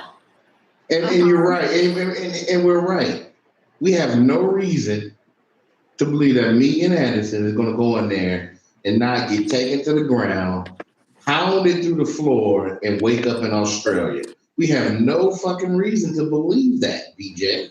Hey, I said she could land a knee. I said knee. We're saying, up in the middle. we're saying that what we said was, every other aspect of this fight, Amanda Nunes dominates except for. I said I think the biggest problem is standing at range. I've said that. Any other scenario, Amanda Nunes wins. But if Amanda Nunes, chooses to stand at range with Megan Anderson, she could be in trouble. I agree. Megan she's good at range. Here's a good point, and I'm gonna give credit to its due. Though I'm sure somebody else might have probably saw the same thing, but WMMA had a good point about Megan's jab. Now, Megan's right hand is not the issue. That right hand is thunder. That leg kick is really solid, and the knees are really good. So she's very good at range. But if she don't clean up that jab, that might be an issue because, like you said, if she can keep it at range, then that's going to make it difficult for Nunes. Because as great as Nunes is all around, her striking is at its best. It's really good, but it's predictable. And if Megan can sit back from range and start timing her, you know what I'm saying, then that could become a problem if for some strange reason when Amanda's ready to take the fight to the ground, Megan is somehow able to stop her, defend it. But if Amanda Nunes can get in range, then that could be a problem. You understand what I'm saying? So I think if Megan here's the problem. It's kind of like what Combo said and has been saying. How much time does she? It almost. I mean, I'm not trying to start another Combo tonight, but it almost goes counter against the argument when we was going back and forth. Should the fight between Valentina Shevchenko and Andrade should already happen? Yes, I'm happy that it didn't happen. Though I was tired of Andrade with all her. Don't talk about my poor Andrade. I know, because you're in love with Andrade. That's your girl crush. I'm sorry, but we had to get on a little bit because I guess she was coming on a high Combo, and she just had to say, yeah, and I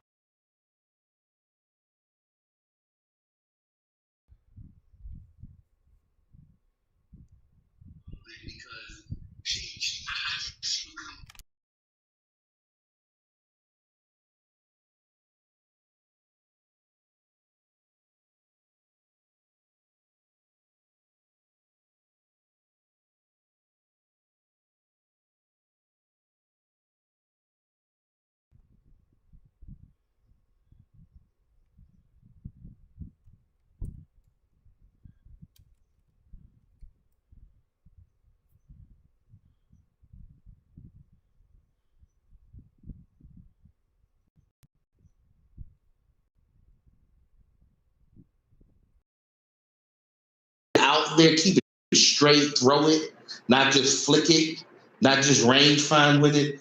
But I'm just saying, maybe she'll at least execute it more correctly. I'm not saying that she's still not going to get hit over the top. I'm not saying that Amanda won't be able to figure out how to get around her and to calculate. But yeah, I mean, I understand why everybody wants to see the Juliana Pena fight. I want to see the Juliana Pena fight, but we got to see what Megan can do now. I mean, because it's kind of messed up. Because on one hand, she's getting a fight she don't deserve, and she's getting an ass whooping that she deserves because she asked for it.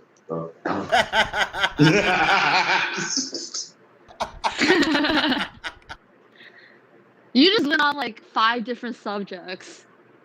Y'all completely went on talking about well, at least they all they all apply because these all fights getting ready to happen, aren't they? And y'all basically switched out Megan, who nobody damn near thinks that she's going to win this fight, and put Juliana. So y'all just as guilty as me. I said she. I said no. I said I could see a knee, like a fly knee, or like her long, like a kick to her, like a toenail to the eye, like the Cat Zingano. Anything can happen. Is it a knee or a toenail? Which one? She ain't got no She has toenails really on the long knees. limbs. Okay. Like, All one right. of them.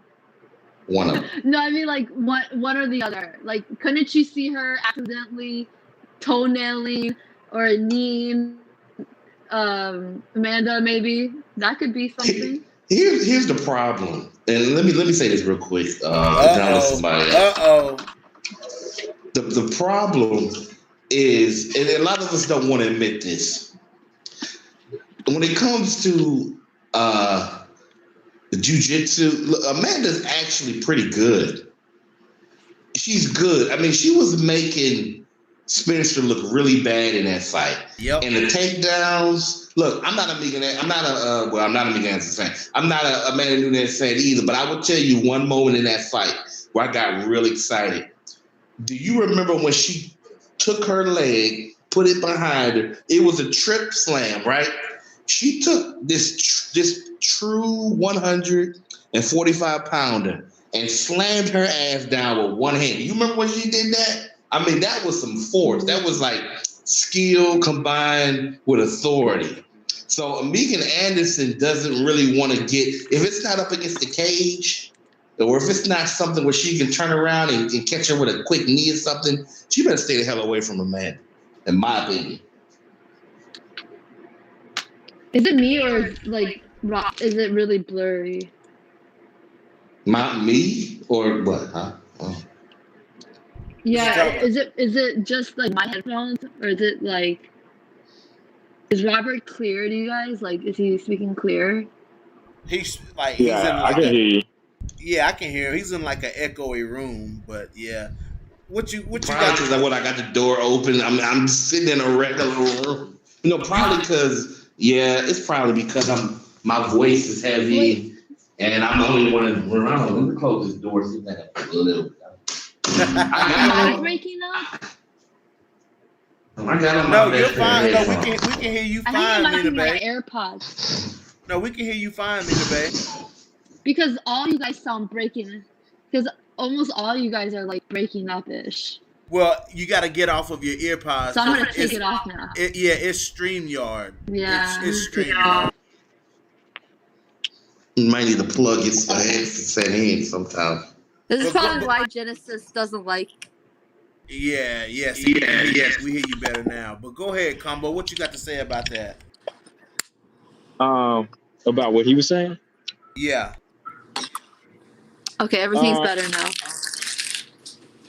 Well, it's pretty much what I was saying earlier, as far as Megan Anderson, like I said, I think she's right hand dependent, doesn't really have a good straight jab, but I think Amanda Nunes has the ability to work both hands if she had to. And, I think she could rock Megan with the left or the right, whereas Megan can just rock her with the right hand.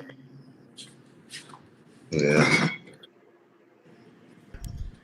Well, y'all, we are one sleep away from this fight. I'm so excited. This fight is happening tomorrow night. This time tomorrow night, we'll be tuned into the fights. We'll be watching. This is actually a pretty good card. This is actually a damn good card. 259 is good. It's really good. Dominic Cruz is on the preliminary. I know, right? So that lets you know how good this card is. And honestly, I don't even... Okay, the levels... I don't think Amanda Nunes and Megan Anderson should be co-main. Just saying. But, even though she's the champion, but it's going to be a beatdown. Yeah, no. You can go ahead and talk about the promotional disaster of Amanda Nunes' career. So there was something. No, listen. They did a little segment. ESPN.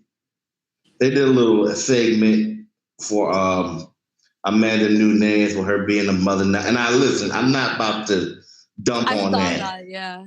But it just looks so.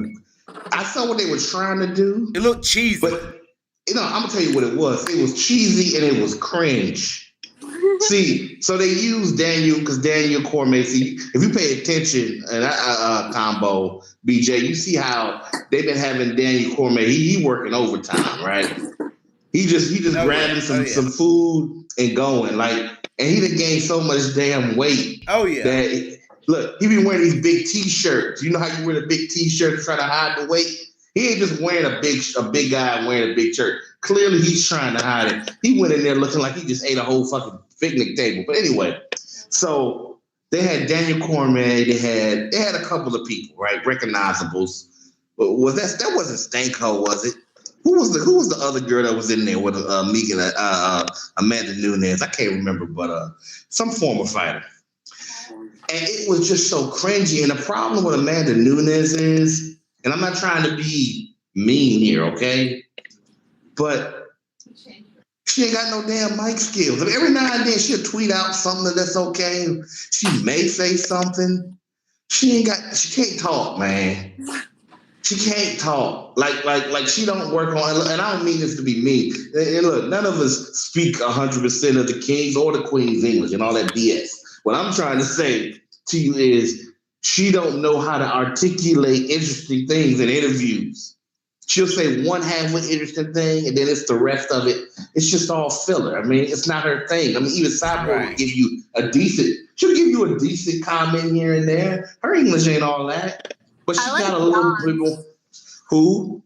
Jans. You want to know something was funny? Jan and Zane is already past Amanda, and they just learning how to speak the language. You know, I'm not. You know, I give them credit. Listen, why doesn't Jessica know English? Because Jessica think that she all that because she got muscles and like she could do English, she probably be bigger. Yeah, you're right. She knocks people out. Why? She never even speaks like one word of English. Like she's always this damn translator.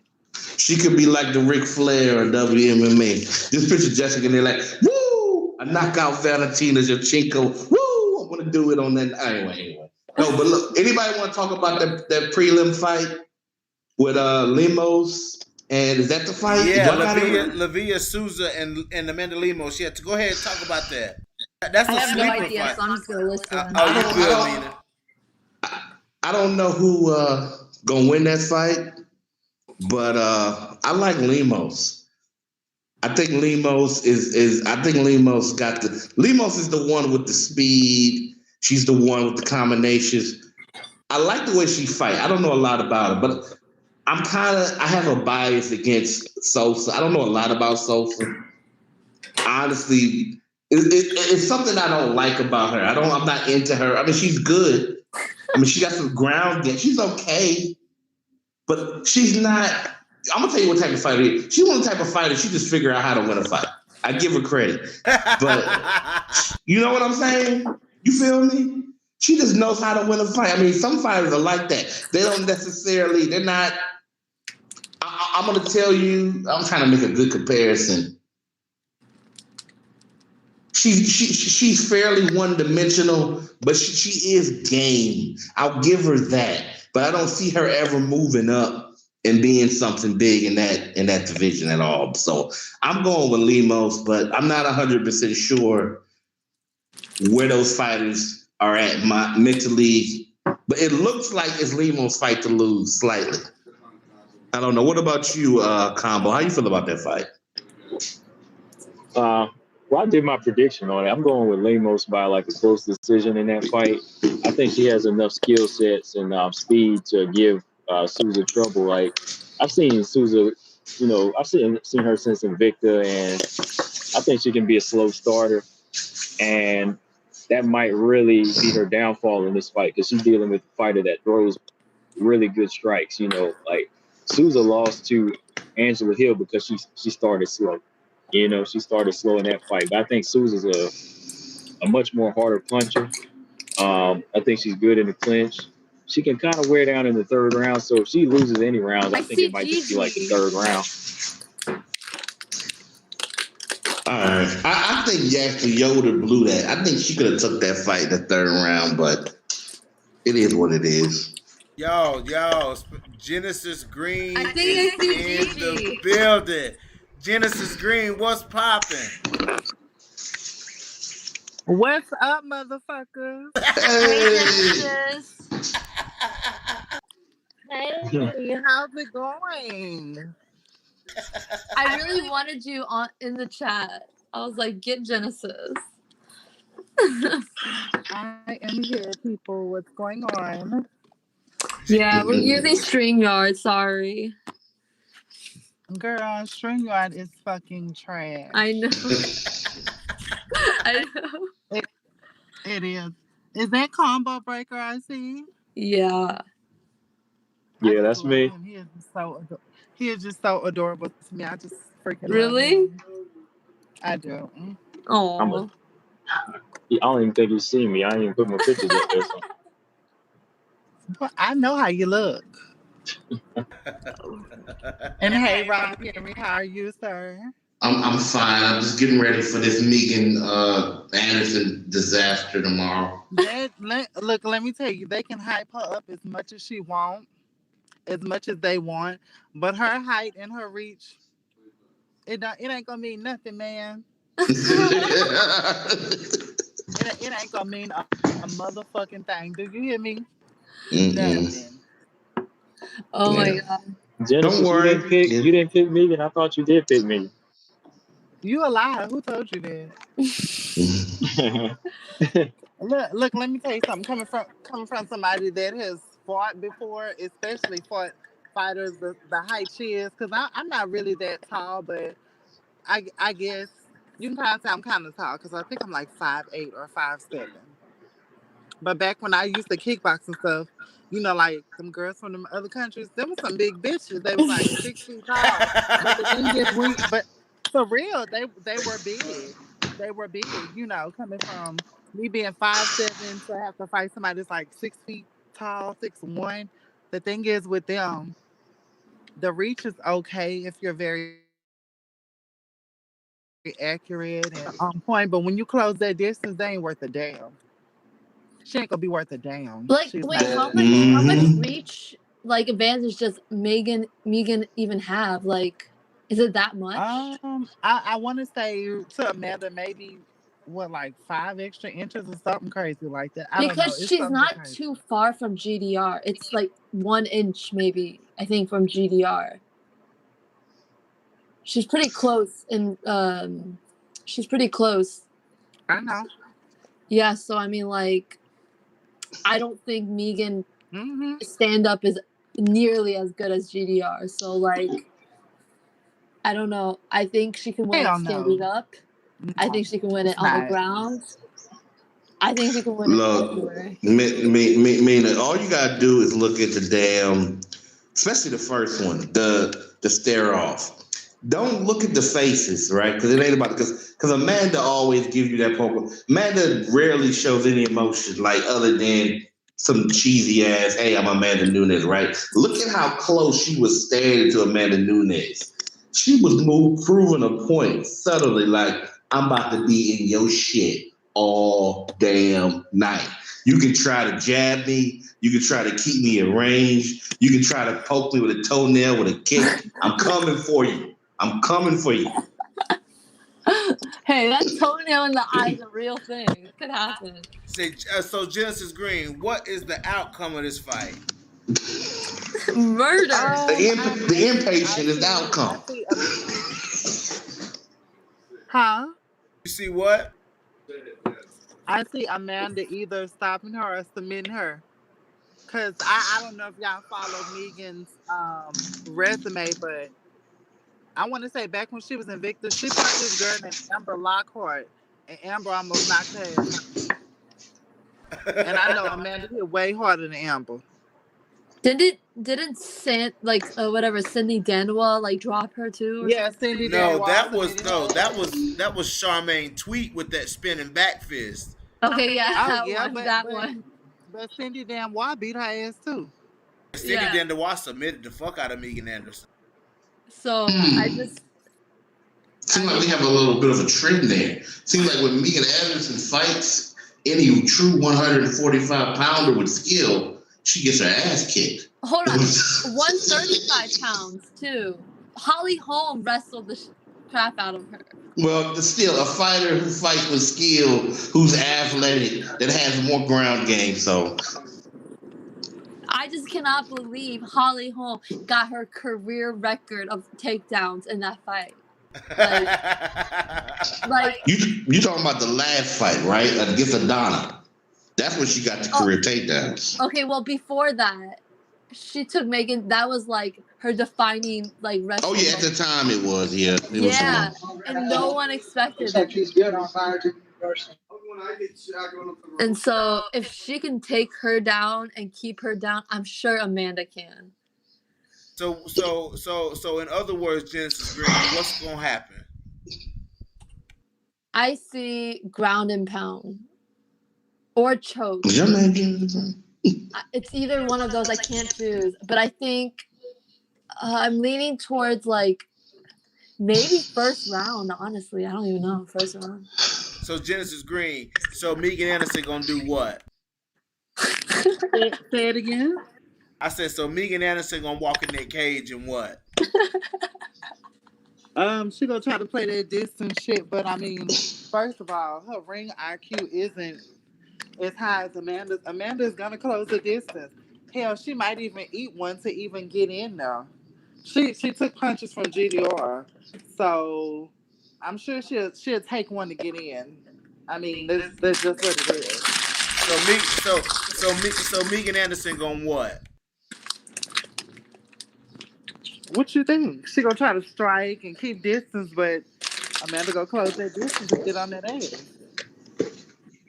But I want to hear you say. I want to hear your slogan. Oh, yeah, she's gonna take an ass with her. Yeah, she's gonna take an ass with her. I could see Megan like throwing a kick and Amanda catching it, and it just goes to the ground ASAP.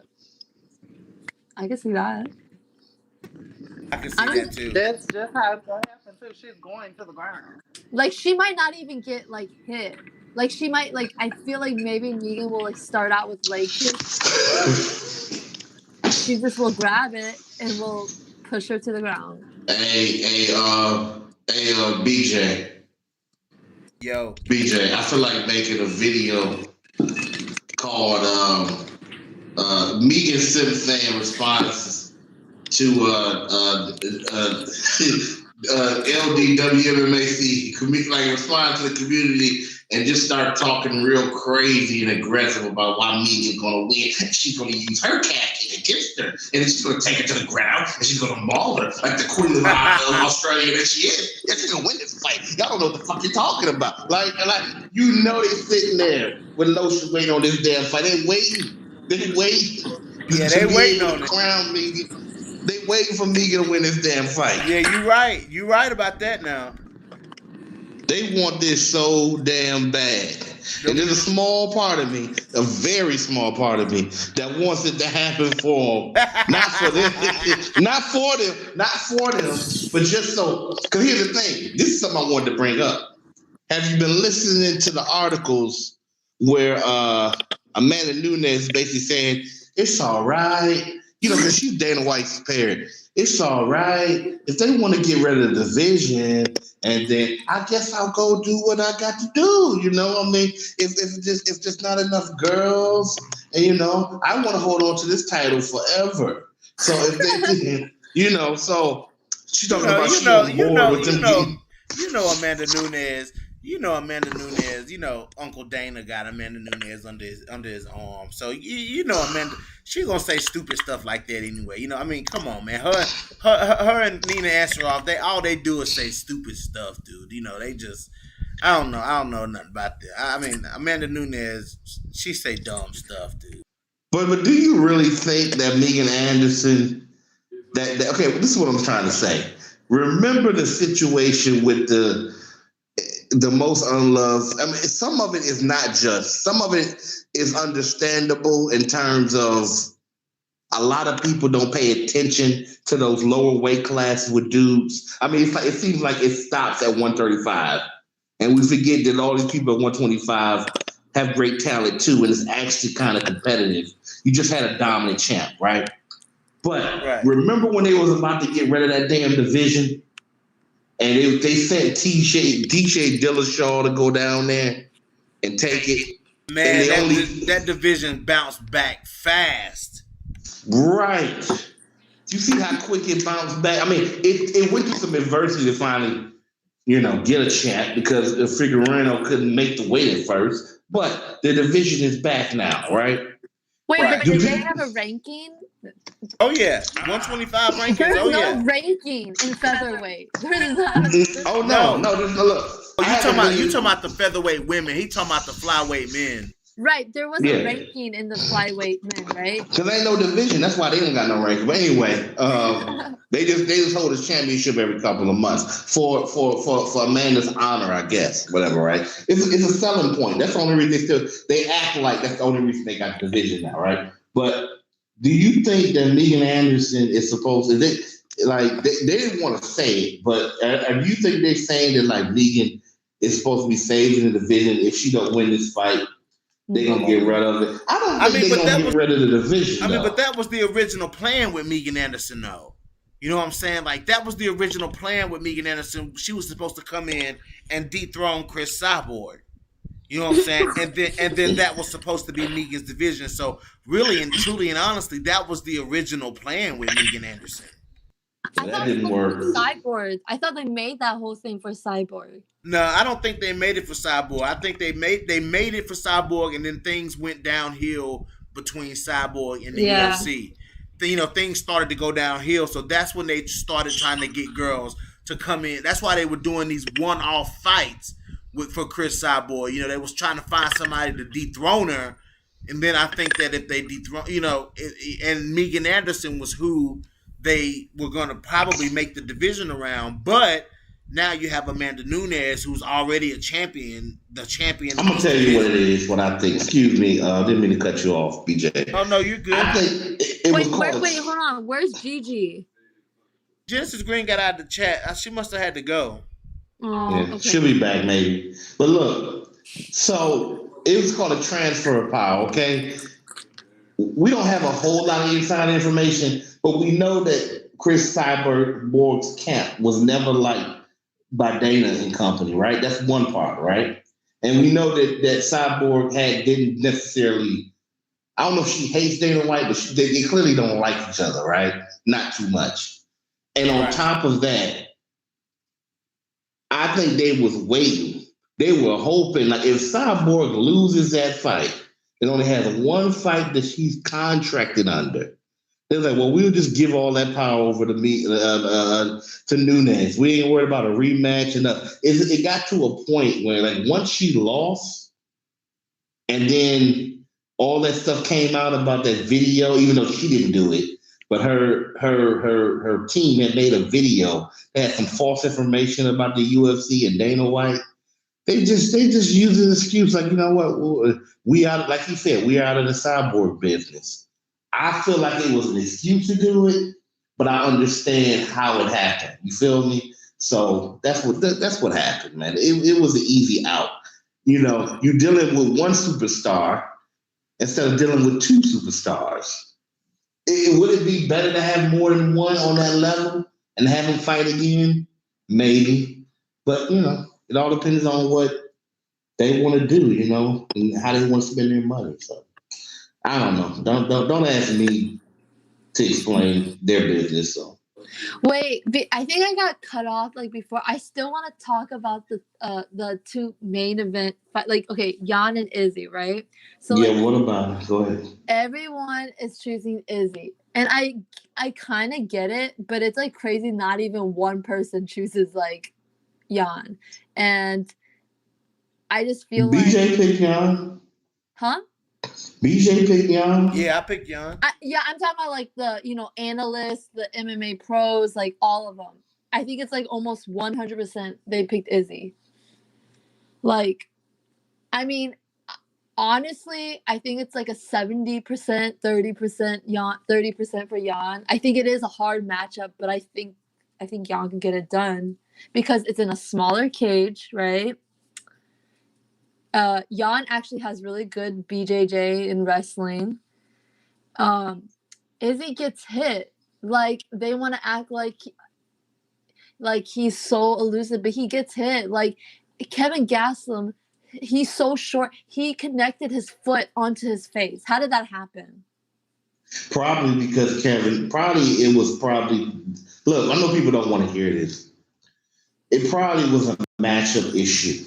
Don't get me wrong. This is not taking away from Kevin Gastelum because he fought his ass off in that fight. He made it No, he's a good fighter. I mean, he's up and down, but he's a good fighter. Like, when he's at his best, I feel like Izzy brought something out of Calvin, and then Calvin brought something out of Izzy in that last round in order to, survive it and take the fight. But I think it's a style matchup. Now, is it possible that he could have improved since that fight and make himself a little bit more defensively responsible? It's possible, but yeah, I mean, and look. Adesanya usually tends to get hit here and there, but he just gets hit. Romero hit him, and he was like, "Nope, I'm a run away now." Right, but here's the thing: you see how few he take real bad blows. He don't take a whole lot of damage, right. So he does get hit. Anderson Silva used to get a lot of people used to get hit. It's just you don't remember them getting hit, even if they did get hit. Some fights they didn't, but a lot of fights they did. And nobody wants to talk about Izzy. Huh?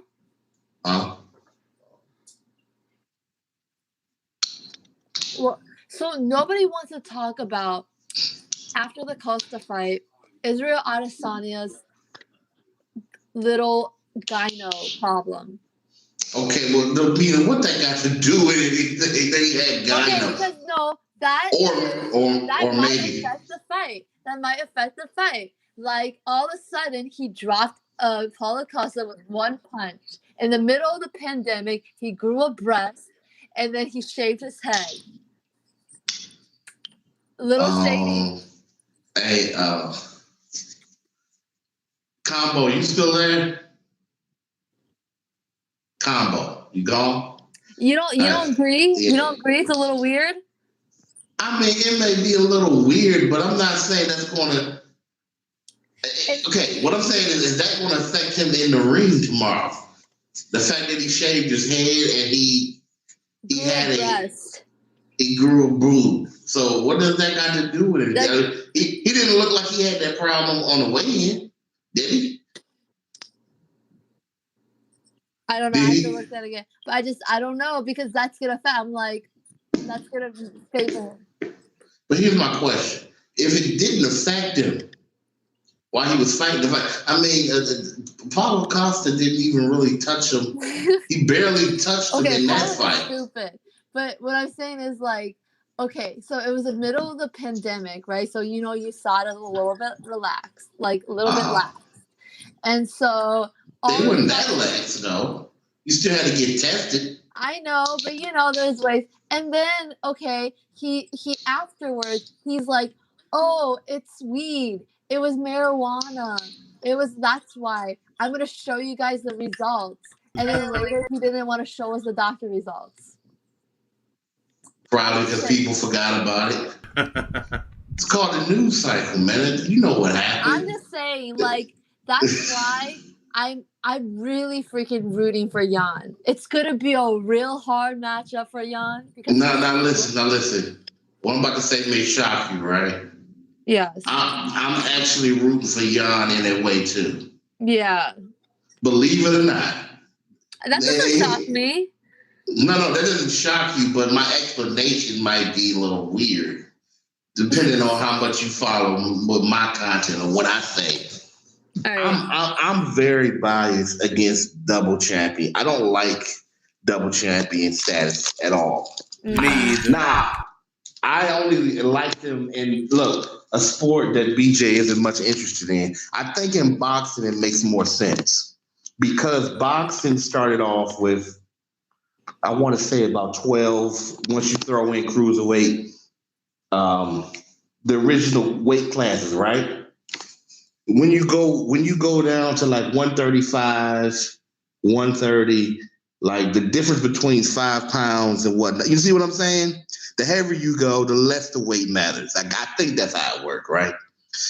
Unless of course you're a small guy fighting heavyweight. But in terms of the weighting system, it makes sense in boxing because there's so many pronounced classes. The problem that the MMA has is that it's not enough weight classes. Boxing went the opposite direction. It's too many damn belts.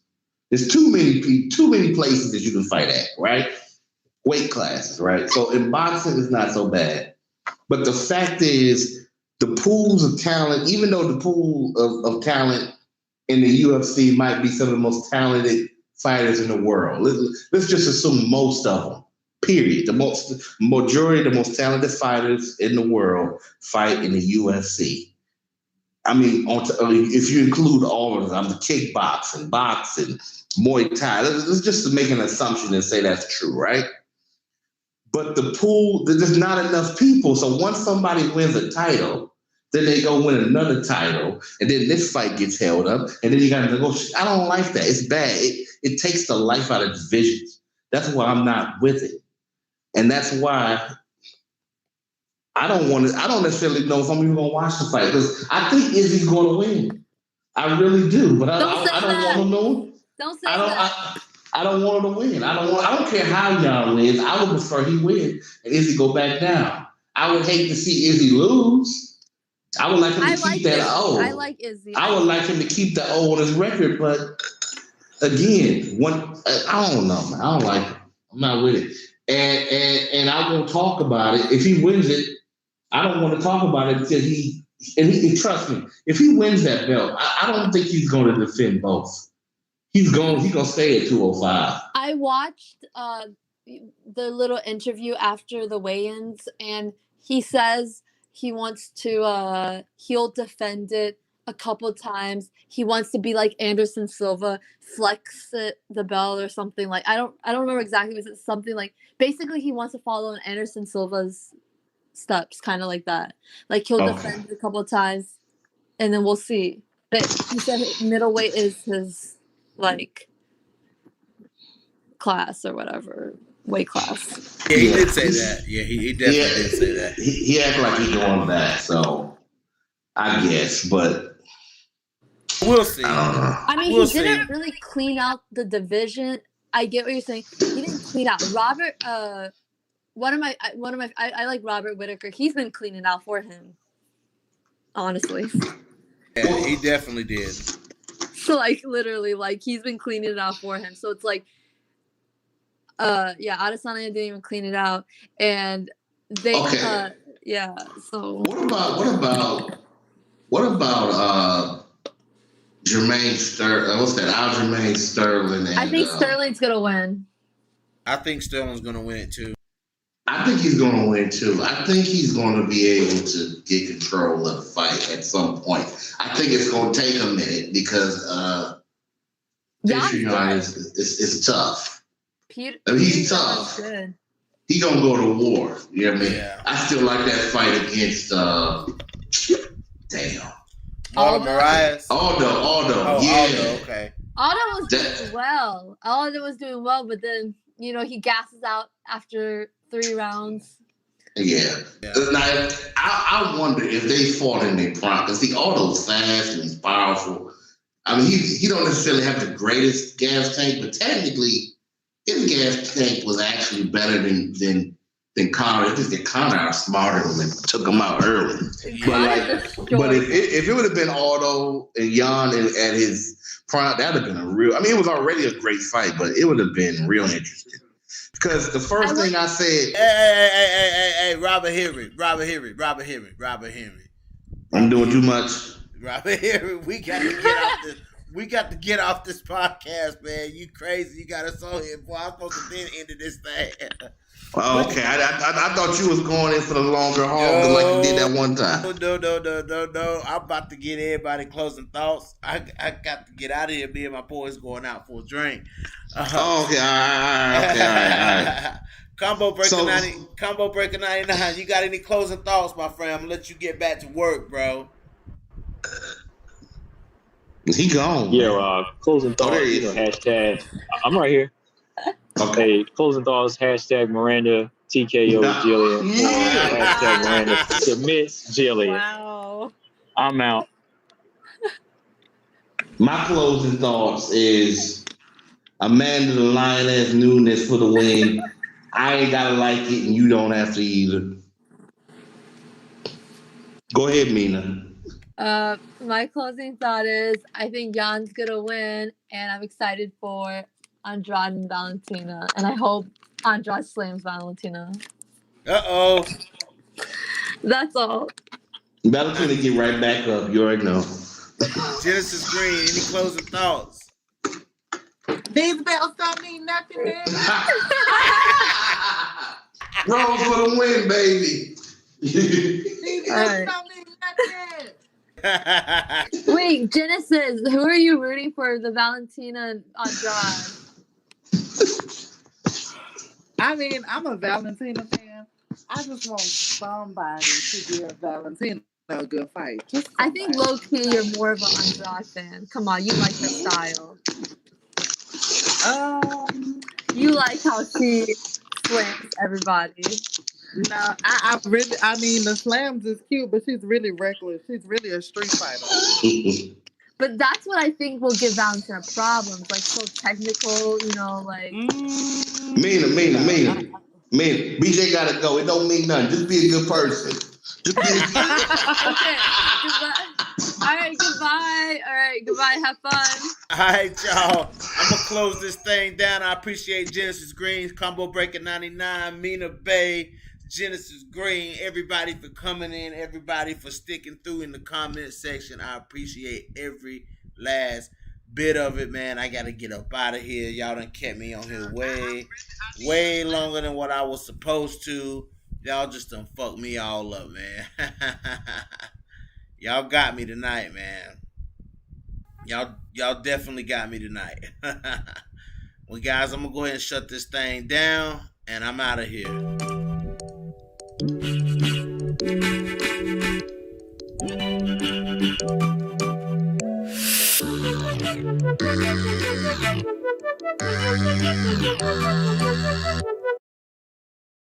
How great is it that we get to